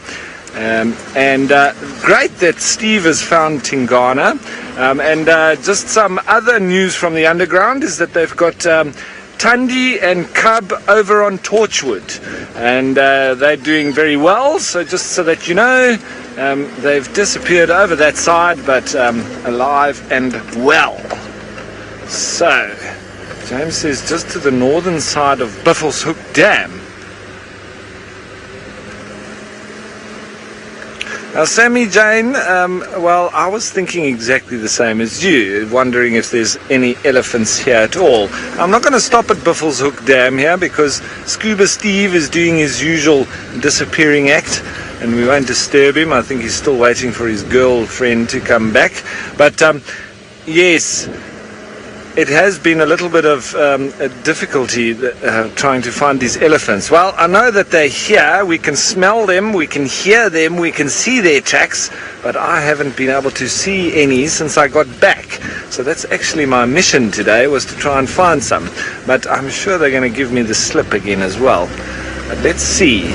James heard them over on the other side of the dam here. And I've still got lots of tracks on the road. It's a small breeding herd, so and you can tell that because there's lots of small little tracks along with the big ones, and generally the bulls are massive, but these are sort of medium-sized adults with little tiny ones and also little tiny droppings as well, about the size of my fist. So it's still quite big, but for an elephant, very small. So, let's head on up this way just a little bit.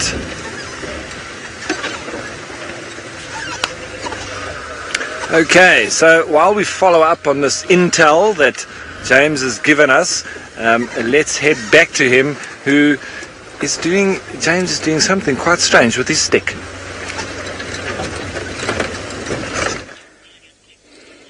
I'm not sitting on my stick. That would be a silly thing to do. I'm looking at a flower. Now, I'm not looking at the flower for the sake of looking at the flower. I'm looking at the flower because Stefan told me something interesting about the flower, because Stefan just bought a new book on insects, which has lots of interesting information in it. And I'm going to tell you some of it now. It is second-hand because I haven't actually read it. This flower, Solanum panduriforme, is very clever. And apparently what the flowers do is they burst open.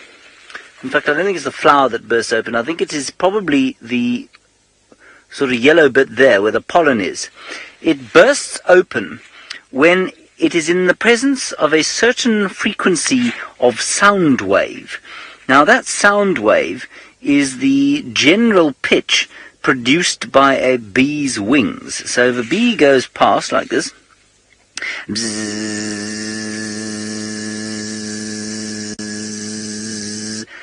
as it goes past, the thing will go poof and spit out. It'll burst open under the pressure of the sound wave created by the bzzz, coating the bee in pollen, and the bee will then fly off and possibly land on another Solanum plant and pollinate it. Isn't that brilliant? And apparently you can replicate this by taking a tuning fork at the same frequency, and I have no idea what frequency it is or what note it's producing, but you can replicate it if you tap the tuning fork and it makes the noise, or generates the same frequency, and hold it next to the flower, it will burst its pollen out. Is that not a fascinating thing? I will read further about it. Kirsten doesn't think it's fascinating in the slightest, but I think it's really fascinating, and I will read further about it, and I will tell you more once I have stolen Steph's book from him. So that is Solanum panduriforme, or the poison apple. And I think there are lots of Solanum species. That's just one of them. All right. Good stuff. On we go. I must just tell you, as we walk through here, wondering what to show you next, other than the glorious sunset that is taking place. Tomorrow we have a very exciting world premiere. It's going to be an invisible world premiere for you. It will be the world premiere of Lucky Lucinda Luke, who is our latest addition to the directing team. And so tomorrow afternoon I'm going to ask you to all be very kind to him as he begins. And he is, in fact, our first boy director. Now, we're all quite nervous about that, because, as we know, no men can, A, concentrate for more than 3 hours at a time, so we're right on the outer limits of that, and B, men are supposed to be unable to multitask. Well, if ever there was a job that required multitasking, it's directing, but Lucky Luke seems to be as sort of cool in the head as, I wouldn't quite say psychopath, but he's certainly very cool, and so I don't estimate that we shall have any trouble with Luke or his ability to concentrate or panic under the strain of directing people like me and Brent Leo Smith. This is the turpentine grass, which I've told you about, and so let's go back to Steve, who is repositioning for Tingana.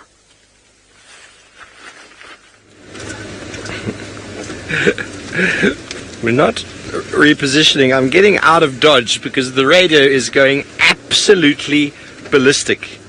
It's as if no one has ever seen a leopard here before. So we just moved out. Let them have Tingana for a little while. He's probably going to cross Gowrie Main soon, so let them have him. Shame. It's as if leopards don't exist here. We will find another one at some point, but maybe they are finding it all very difficult to find leopards this afternoon. But don't worry, we will do our own thing. We'll move out. We go back down to Chitwa Dam, I think. What do you think, Seb? Maybe we'll find that elephant bull that we saw earlier.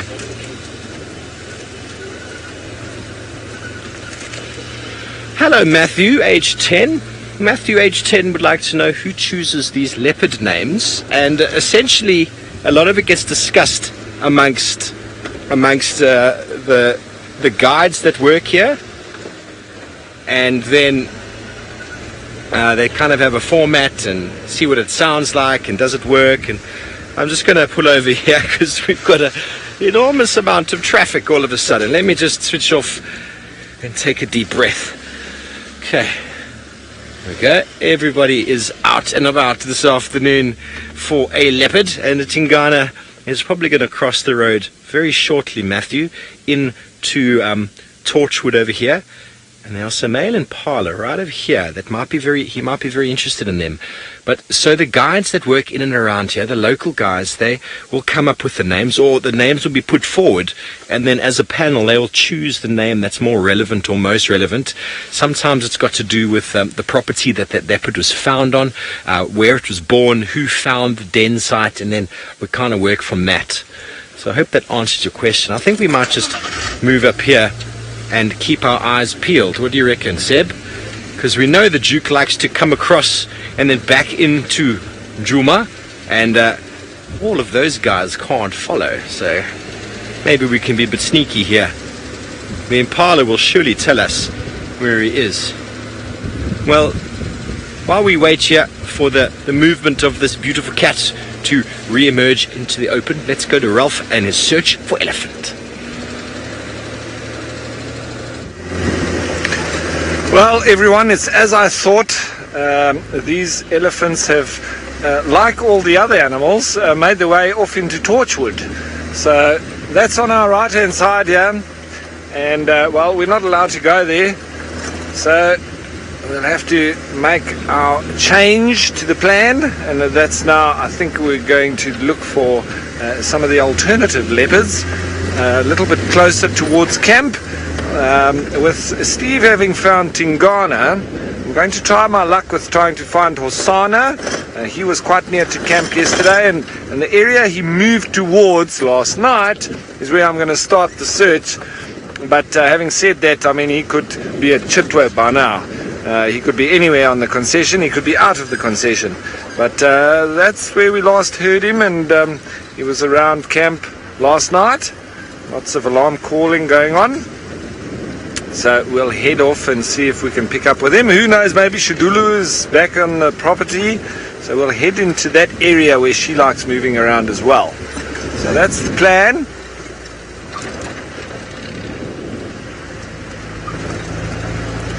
Minamu, thank you for your question. A leopard can hold his territory. A nice big male leopard could hold its territory for anything between 3 and sort of 6 years. It's quite a long time, 6 years, but I would say in general 4 to 5 years, where ultimately you would then have a challenger then coming in, like you've got now with Hukumuri that's come in, and obviously the other two males have enjoyed their time holding this territory, but now there's obviously a new kid on the block, and he's a very big male leopard, and so they're feeling the pinch a little bit. They're still holding their territory, but he's moving in and out, and obviously making things a little bit difficult for them. So that's generally, you know, there's no clear-cut sign or time that leopards will have. And it all depends on the dynamics of how many leopards there are in the area, the resources, etc. But I would say in general about 4 to 5 years. And you can have a lot more than that, and you can also have just a year or two, even less. Sometimes they just come in. You can have a quick changeover of leopards depending on the exact space and what's happening in the dynamics of the ratios, of sex ratios, etc. And as I say, coming back to the resources as well. If there's not much going on and you've got a spot where there is some resources, well, you'll have a lot of leopards then fighting over the same place. So as we continue on the search for these elusive spotted cats, let's head on over to James and see if he's been able to find any tracks. We found tracks of the elephants that went north into Buffelshoek, I think we were probably only about 45 minutes behind them or so. It looked like they'd come through here about 3 o'clock, said Rex. I'm not sure quite how he told exactly to that hour, but that's what he said. Now, I believe that many of you are concernedly asking about my laptop. It's very kind of you to do that. Many of you know that I spilled coffee on it the other day. Very kind of you to all ask. Now, remember, that very same day, we were offered 1,500 rand odd, that is $150, to wade across the Treehouse Dam. Well, I mean, the only reason we did that, as Senzo pointed out to me now, so that I could buy a new laptop. But yet, I've yet to receive that money, so I don't have a computer. Oh, okay. I am, of course, joking. The laptop is absolutely fine, thankfully. There's no problems with it at all. Now, we're in a tributary, I guess you would say, of the great Umloamati drainage, which is the big river that runs through Djuma. And I'm struck by the amount of grass here. Now, we're standing basically in a little field of panicum grass, which of course is the Guinea grass. It's massively nutritious. And yet it has grown in an uneaten stand here. And that tells me, I was walking along thinking, but surely the carrying capacity of this place, nothing's controlling it. Why wouldn't there be buffalo here? Why wouldn't there be elephants eating here? And I guess the carrying capacity of a place, of course, is defined by its dry season its dry season carrying capacity. And clearly this area, after that large drought that we had, has a reduced it's difficult to say that I think it probably has. The Greater Kruger Park has a reduced population of large browsing, and so you find these huge sources of nutrition that are going to go moribund, and nothing's going to eat them. And I just find that sort of almost wasteful, but I guess it isn't. All the carbon will go back. Now, Ryan in Texas, you're wondering what kind of plants or trees have the longest lifespan. I'm going to give you two answers to that. Here is a spider. There is the spider. Can you see the spider, Sinzo? And it's suspended its little egg sac up here, and I think it's one of the wolf spiders.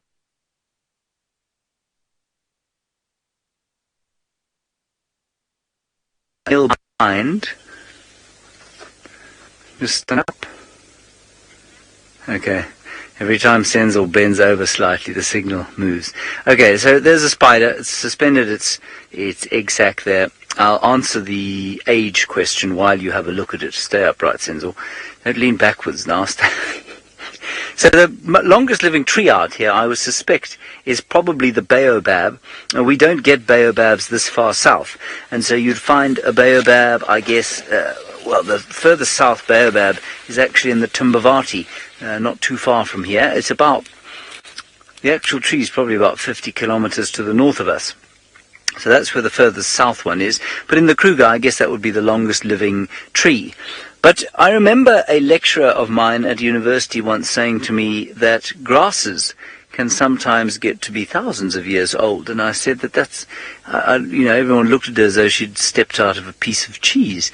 But of course, if a grass is not an annual, if it's a perennial, there's no reason that shouldn't happen because they reproduce vegetatively. So in theory, if you have got a grass plant, let me walk it out for you.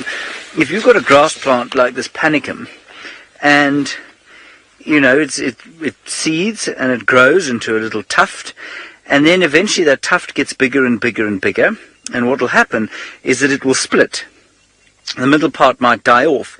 But now you have basically two pieces of the same plant, but they're not connected anymore.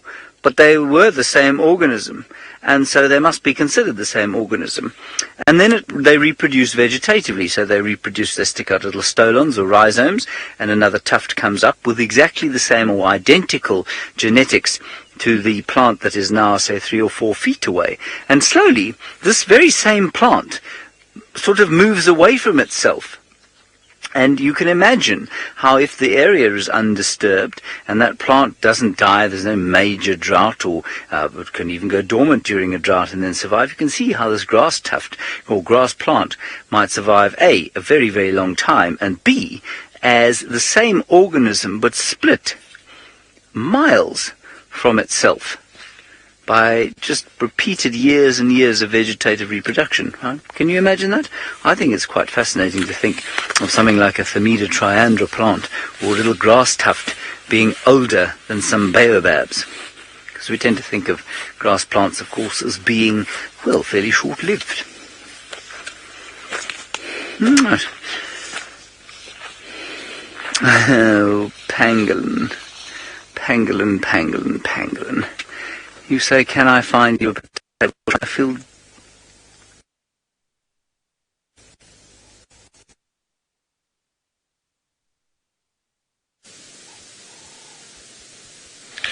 Terribly sorry about that. James was obviously wowing you with so much amazing information that he lost his signal.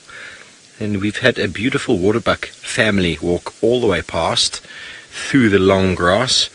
And we are still watching this small herd of impala. And we are hoping that the Duke will make his way in this general direction. The radio has gone very quiet, so I don't know why that is. But the impala will be the first to let us know if Tingana is on his way through. And his general sort of direction was kind of in this way. So I don't hear the vehicles anymore. It'd be marvellous to get another look at him if he does come through, especially this nice open patch. Gary, I don't think a leopard will necessarily, an old leopard will necessarily leave an area. Rather, he might just fall into a smaller, comfortable spot within his territory and stop doing the territorial sort of behavior. Or that territory will become smaller and smaller and smaller until it's essentially a micro-territory. And what I think they saw with Mvula is he was displaced by Tingana. He was a big male leopard in this area. Tingana took over his territory, and he was found many times all over the place, just kind of moving through, kind of minding his own business and hunting where need be, and probably scavenging when need be, stealing food off of female leopards, and who knows what else. But they just kind of become a much quiet individual. They stop the territorial behavior and kind of settle into a life of retirement. That is what I think happens.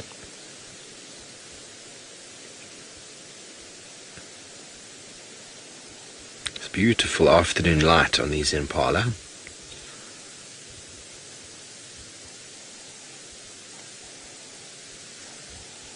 They're moving general direction towards Chitwa waterhole. They are quite water dependent impala, so they will drink regularly, and they're never found too far away from water, just like the waterbuck we have on the termite mound to the right there, Seb. They've decided to come back. There they are.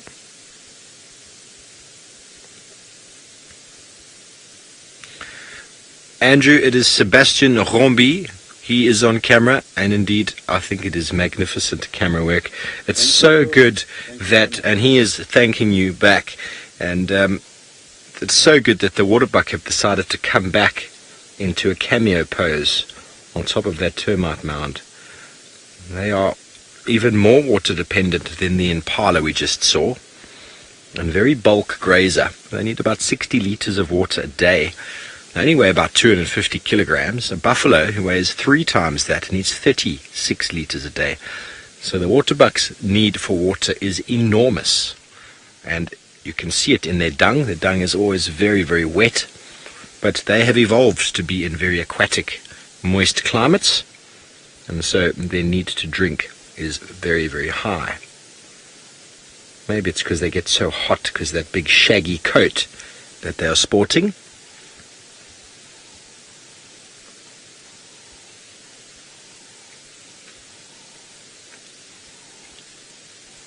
The evening is slowly starting to dawn on us. The colours are changing.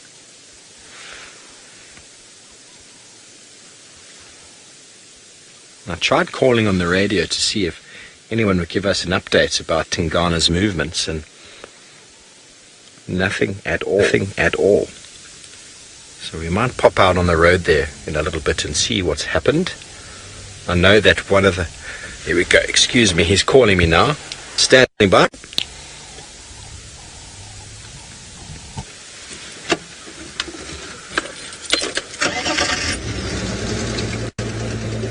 Fantastic. I'm making my way firm. I'll get you on Gary, man. Okay, so it looks like the madness is quietened down. And we are going to quickly zoom through there and spend some time with him. Why not? Seems like the waterbuck's movement has been completely arrested by the fact that there is a big male leopard in the area. Well, while we continue on, I thought Ralph had stopped his search for elephants, but it seems like he's back on it. So let's go to him and see what he has to say. Yes, we are on the search, everyone. We've come back to Voyatella Dam just to pop in and have a look here. And as I said, the idea being that we're going to try and follow up on Hosanna a little bit. There's nothing here at the dam itself, but we're going to... He was spotted here yesterday evening, so this is where we're starting now. Perfect time of the evening for him to be nice and active. So we've got a good chance to find him if he is still around. But there's every chance he may have moved off. Anyway, we've got a lot of wildebeest up ahead here. As we started the game drive, they've all moved down now onto this plain, and it looks like heading towards the water. Maybe they've already had a drink, maybe they're going to still have one. I'm not quite sure, but the impala seem to have come with them. And maybe we'll just go and sit with them for a minute or two and just see if they pick up any movement of any predators. As I say, one of my mentors always told me, if you're trying to find a predator, stay near to the food.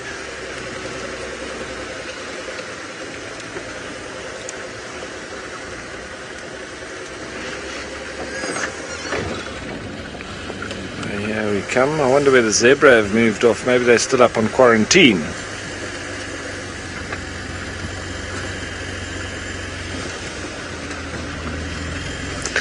Jamie, that's a very good question. The human equivalent of scent marking, well, Jamie, it's marking your territory. So I would have to say something like, staking your claim. So we, probably the first kind of humans were the ones that rode out on their horses and they staked their claim with a little red flag, and they put one flag down, then they rode off and put another one down and made a big square, and that was their property that they were then claiming off. But I'd say modern humans, well, it's where you go and get your, once you buy yourself a property and you get your title deed maybe, but I would say maybe on a smaller scale it's wearing deodorant, or with the ladies maybe something like Chanel No. 5, putting your perfume on, marking your, or getting some smell in your personal space, and that other people can then smell you as well. I suppose everybody's different, but we do have a primeval sort of instinctive nature to us, regardless of how civilized we think we are. An impala just next to us making some noise, but that's not alarm calling. You see, that's rutting. Look how they're chasing each other. Looks like, is that a young male? Yep. See, one of the big males chasing off with a youngster. He's probably getting a little bit too big for his boots. So that bigger male now is just putting him in his place a bit and telling him, you either pull your weight or off you go. So we're just waiting for these impala to let us know if there's any leopard around. And speaking of leopard, Steve's found his again. Yes, we're back with Tingana. He's only a meter from the road itself. Kirst, I would suggest getting Ralph to check Treehouse Dam area if he wants to find Hosanna. That's where I had his tracks headed this morning. So I'll definitely make a little turn around there if he's got the time. And here is Hosanna's dad, Tingana, the Duke of Djuma. Although he is on Chitwa at the moment, he's only meters inside of Chitwa. On our left-hand side is Torchwood. I mean, if Seb just pans out a little bit, here he comes. He is so invisible. I was parked here for 30 seconds before I could see him. What have you seen, my boy?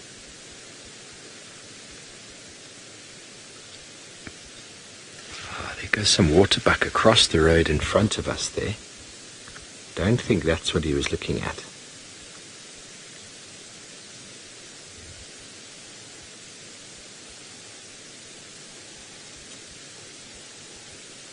Their sense of sight and pretty much everything is so far more in tune than ours. And here he is, in the road. Isn't that a beautiful cat?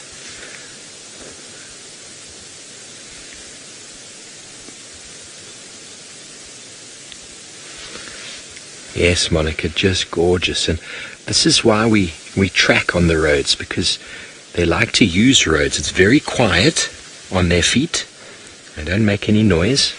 And then as soon as they detect any prey upwind or left or right of them, then they'll move in that direction. So we're going to start up and see if we can stay with him. He's definitely got his eyes on something. He's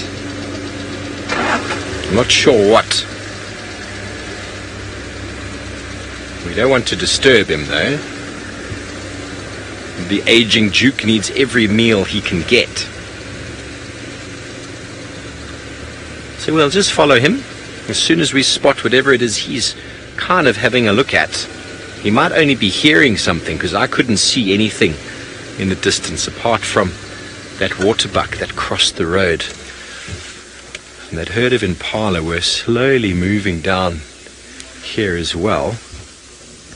And a lot of animals will start making their way sort of to Chitwa Hole and to the open area there as night falls. This is probably one of his ploys, to spend time in and around the area of abundance. Bree, it is very calming to watch his paws on the sand. I'm going to just stay right there, because he's going to go, if he keeps going forward like that, we're going to lose him in Torchwood. But that is okay, because we've had a marvelous time with the Duke. And it is such a beautiful cat. It's a beautiful, beautiful cat. That posture, he's still looking in great condition. You know, as soon as a leopard starts losing condition, you really see it sort of in the hips, in that sort of area. Yeah, that's it, Tingana. Stay on the road for us. Catch something on the other side of the road.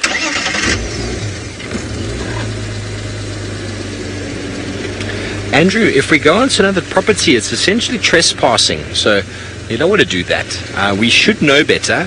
So if I went over there, I would deliberately be trespassing rather than accidentally trespassing. So that is the problem. It's just going onto someone else's land without permission. You just shouldn't do it. Okay, so what is it moving over there? It is some waterbuck that he's looking at in the thickets.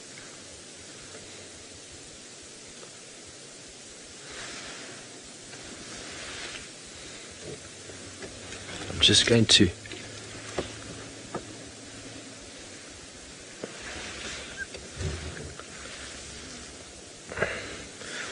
talk to vehicle. Station approaching Tingana. Just pull up here next to me. He is busy stalking what looks like some waterbuck off to our left. Okay, so he's very low in the grass. Let's watch this. Let's see how he's going to do with waterbuck. We're not going to make any noise. There's the waterbuck there. As I say that, other vehicle starts.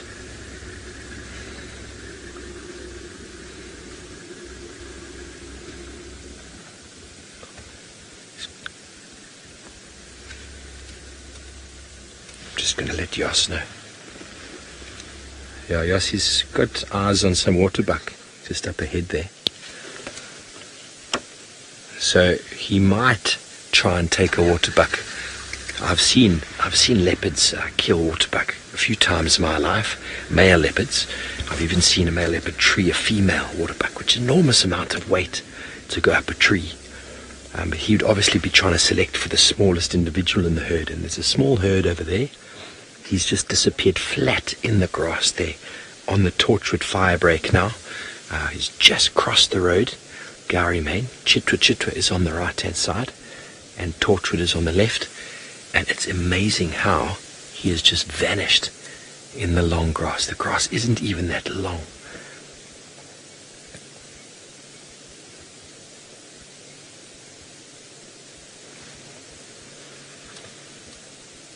There he goes. He's running. He's trying to get you see how he uses the road for silence. By running through the long grass, he would make noise. So by running along open clearings or along pathways, he makes, the waterbuck are cutting across. This is going to be fantastic if we get to see this. There are the waterbuck. And there is Tingana. And there is a semi-sub-adult there.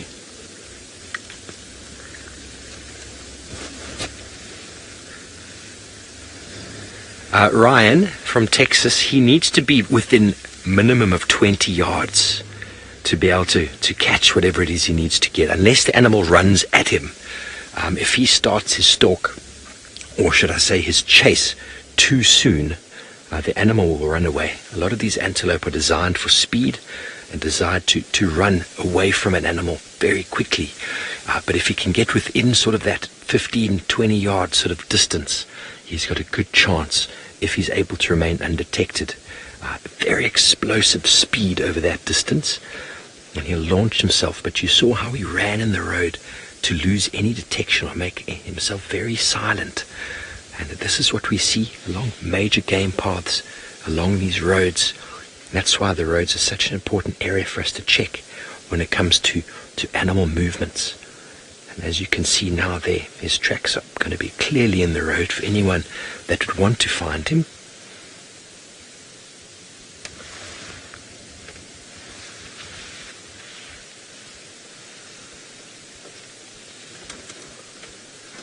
Just going to roll a little bit forward, make no noise at all. Those waterbuck are no doubt going to cross the road right in front of him. There they are. Look how he's now flat. How he's now flat. They're looking directly at him.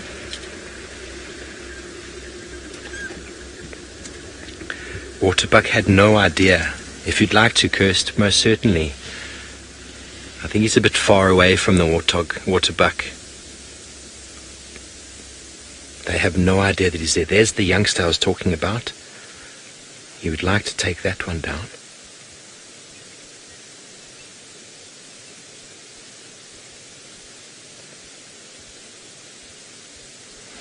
Good afternoon, ladies and gentlemen. Welcome to Safari Live. We are with a big male leopard by the name of Tingana, the Duke of Djuma. We are in Djuma, in the Sabi Sands. On my right-hand side is Chitwa. And this male leopard is busy stalking some waterbuck. My name is Steve Falconwich. I'm joined on camera by Seb, and this is fantastic stuff in the afternoon. It's getting quite late. It's getting nice and dark. He was running along the road to try to sneak up alongside his waterbuck, but I think he's missed his chance.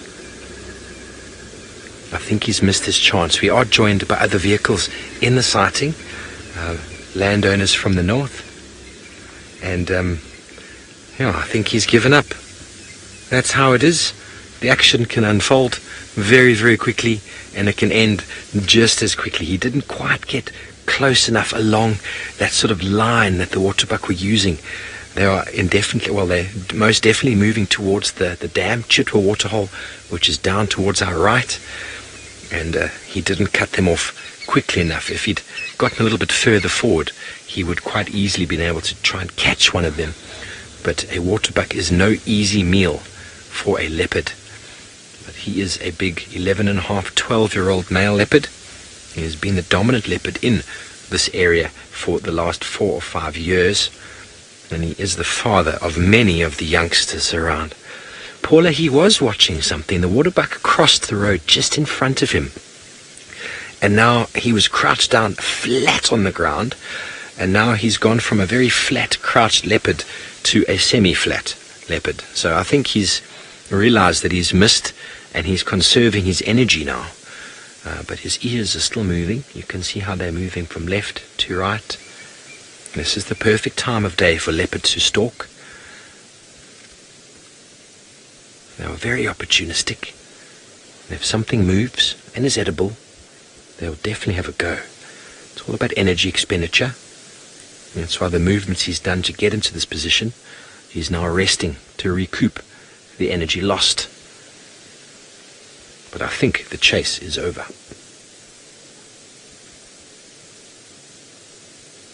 If you haven't already done, please comment and send your questions to below on the stream. The action started out and ended very quickly, as is what happens on a live broadcast. But I think that might be it for the afternoon. Guard monkey, he's always listening. Those ears are always moving and moving and moving, picking up whatever sounds that they can. They're very susceptible to any movement, snort or hoof or shuffle in the grass. So even though he looks like he might be at complete rest, something could trigger him and he would immediately react to it. If any of you have got domestic cats back home, you've probably seen that. Your cat is sitting fast asleep. Their ears are twitching, and as soon as something catches their attention, immediately they attack it. So, ladies and gentlemen, I'd like to thank you for joining us on this very short broadcast. It is live, and if you'd like to keep watching, we are still on Safari Live, so just Google us and continue the show. Thank you for joining us, and have a good night.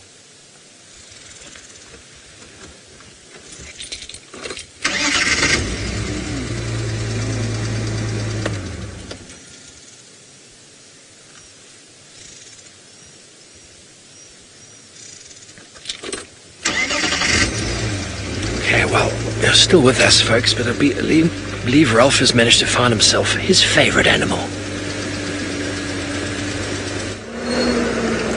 Yes, everyone, I have found my favorite animal. We're not quite sure which exact individual this is, but whichever one it is, it looks like a female, nice and big. And she has just saved the day for me, because I was getting quite frustrated, not finding much, driving around. We've pretty much crossed the entire concession. And she's on the move. She's obviously just gotten up. See, head in the air, trying to sniff out. Right, I'm going to try and catch up with her. She looks like she might have picked up a scent of something. They have such wonderful smells, do hyena, or sense of smell. Maybe picked up on something that she looked like she started running off there. Let's just see if we can. Sorry for the shakes, this road is a little bit corrugated. We do need to try and just spot her again. She did start running, so I hope she hasn't crossed the road. Where'd she go now?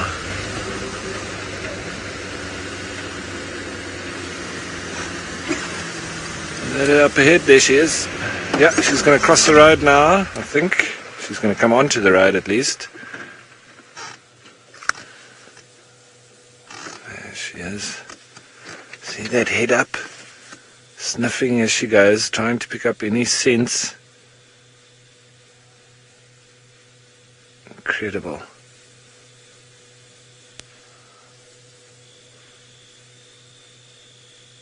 See that lope of the hyena? She could keep that up for hours and hours and hours, and that's not even going that fast.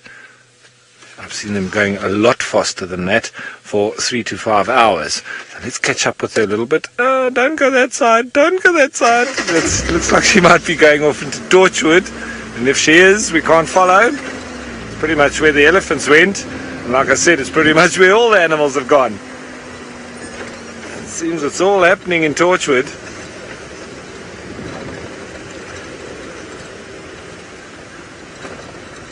Okay, let me try and relocate this hyena. Hopefully it comes back out on the road. While I do that, let's head on over to James, who is probably right on the last legs of his walk.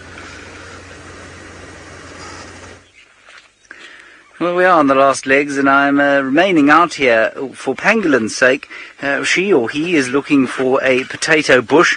Both Rexon and I can smell one somewhere around here, and we're just looking to see if we can't find it. It is that inconspicuous. And Pangolin, like I say, I hope that you're not going to be deeply disappointed. Let's go down here, regardless. Don't fall, Senzel.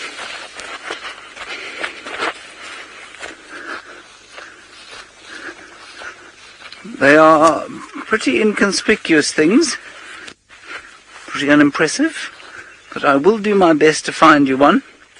It's the kind of area they'd grow in. You've heard me say that before, of course,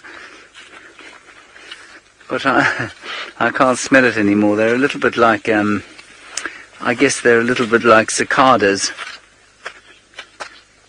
Louise says there's a huge one behind our camp, which is absolutely true. There is. Ooh. No. No. No. I mean, I feel like I really should be able to find one before we, rather than take you into our camp to find it. They're all over. I can smell one. Potatoing away. But I'm afraid Phyllanthus reticulatus remains very elusive here as the light fades on this Wednesday afternoon.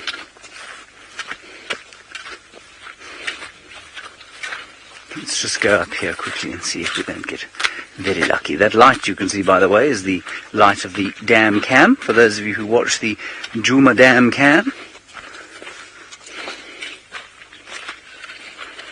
Pangolin says she can't wait to be disappointed. Well, I hate to say this, but I can't wait to disappoint you. Is that? Am I allowed to say that?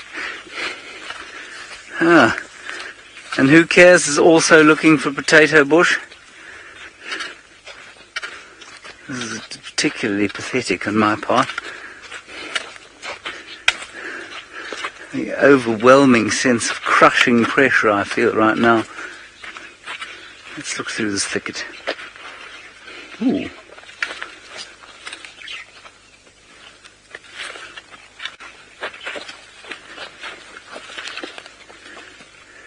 No, that's a whiteberry bush. And I believe the zoomies are watching us on the dam cam. You can see Senzo patiently traipsing around backwards. Don't fall over, Senzo. No, Rexon's given up because he knows there aren't any around here. No, I'm afraid Pangolin. Not this evening. Very embarrassing. Anyway, over there we've got some Wildebeest giving a few alarm calls as we walk past. We have the very comforting and twinkling lights of Weirtela Camp as we walk home. The impala are now screaming at each other, and it would not surprise me if Hosanna was around here somewhere. And Steve has got something far more interesting than me traipsing around looking for something that doesn't exist, and that, of course, is Tingana.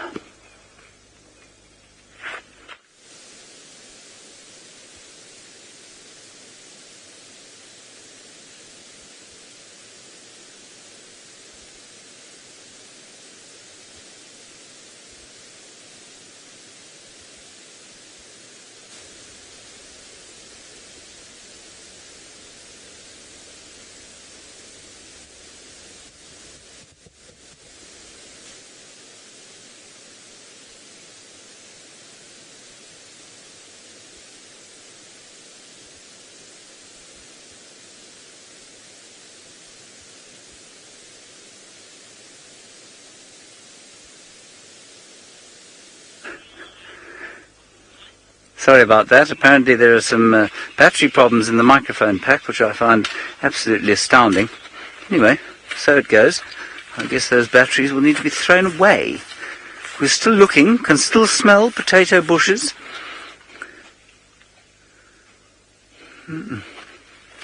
No, they just don't. I was saying they're a bit like cicadas. You can smell them, but as soon as you get close, you can't smell them anymore. Okay, let's go back to Steve. He's managed to put some batteries in his microphone. We are with him, and he is now moving. And if he goes right, let's go. He's going to scent mark. We are in infrared. There we go. Does he scratch his feet? No, no scratching of the feet there. He's definitely on a border patrol now after being unsuccessful in his hunting. Unsuccessful in his hunting. We are going to follow him, and hopefully he's going to go right into Chitwa and not into Torchwood. That would be marvelous. Left, right. Can you see him deliberating?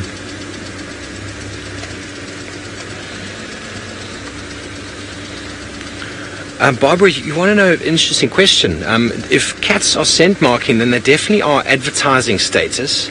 And I think through the smell, other cats are able to pick up exactly who they are, what their reproductive status is, who they are, everything. There are so many things or questions about it that have been possible for us to ascertain. They reckon that the anal pastings that hyena do have probably got about 80 characteristics to them that the hyena are able to sort of ascertain when it comes to when they smell it. They know the clan size, strength, health, reproductive status, so many things. We can only assume.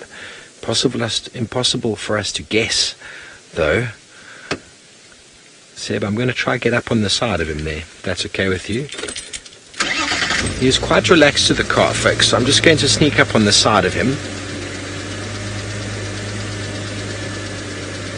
Okay, well, it looks like Ralph has got his sights set in the distance, so let's go back over to him. Yes, everyone, so that hyena gave us a slip. She disappeared off into Torchwood. It seemed like she had a scent of something. She was on the move, running off with her head held high. But look at this. We're looking out over the Drakensberg. Those are the mountains there in the background. They start here and they head all the way through into KwaZulu-Natal. And, well, that is where J.R.R. Tolkien, the author of Lord of the Rings, got his inspiration for the book that he wrote. Remember the Drakensberg, meaning Dragon Mountains? And he lived not anywhere near here, but he was further down in the KwaZulu-Natal province, and he lived there at the foot of the mountains. And as a child, he used to play and hike up in the mountains, and that's where a lot of his inspiration came from. So very interesting indeed. But it's beautiful scene now as that sun is set, and the last colours now start to glow through. And we've got some dead knob thorns and things making it spectacular. That is very pretty. Benjamin, I agree with you. It is a very beautiful background. And, well, it's not always that you get lucky with all the wonderful sightings. I've had a little bit of a quiet drive this afternoon, but, well, then you've just got to stop and look at what's going on around you and just appreciate this kind of setting. It is absolutely stunning. And just off to our side as well, we've also got the moon, which is now in its waxing gibbous phase. It's just up here and very, very bright. We've actually not even needed much light in camp because of the brightness of the moon now that's coming through. Remember, once you get past half moon and it's waxing, we say waxing gibbous, or waning gibbous. There it comes nicely now. You can see all the craters in the moon. Very pretty, hey? That's one of the things that I will always watch because being a surfer, it's obviously very important with the tides, and it's heading towards spring tide now, so in a few days it's going to be big tides, and hopefully there's some good swell arriving with that, and that's always the best time to go surfing. But also living near to the ocean, it's all about the tides. Every 6 hours we have a high tide, low tide, and if you need to go and collect any bait or get out onto the rocks nice and early in the morning when it's low tide, or you always need to know what the sea is doing. And also the surf spots. Each different surf spot or fishing spot will be good at low tide or high tide, and the animals are obviously also living according to those change in tides. Look at that little dot in the sky could make such a difference to our planet. Wonderful, though.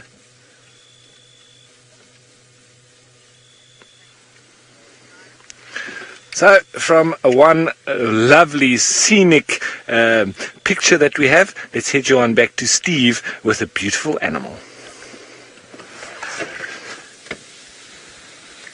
Thank you very much, Ralph. We are very close to Tingana now, right up beside him. We've had some marvelous shots of his face.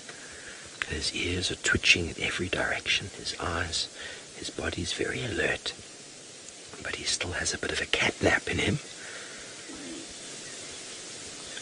He's listening to the sounds around him that pique his interests. What's going on in that mind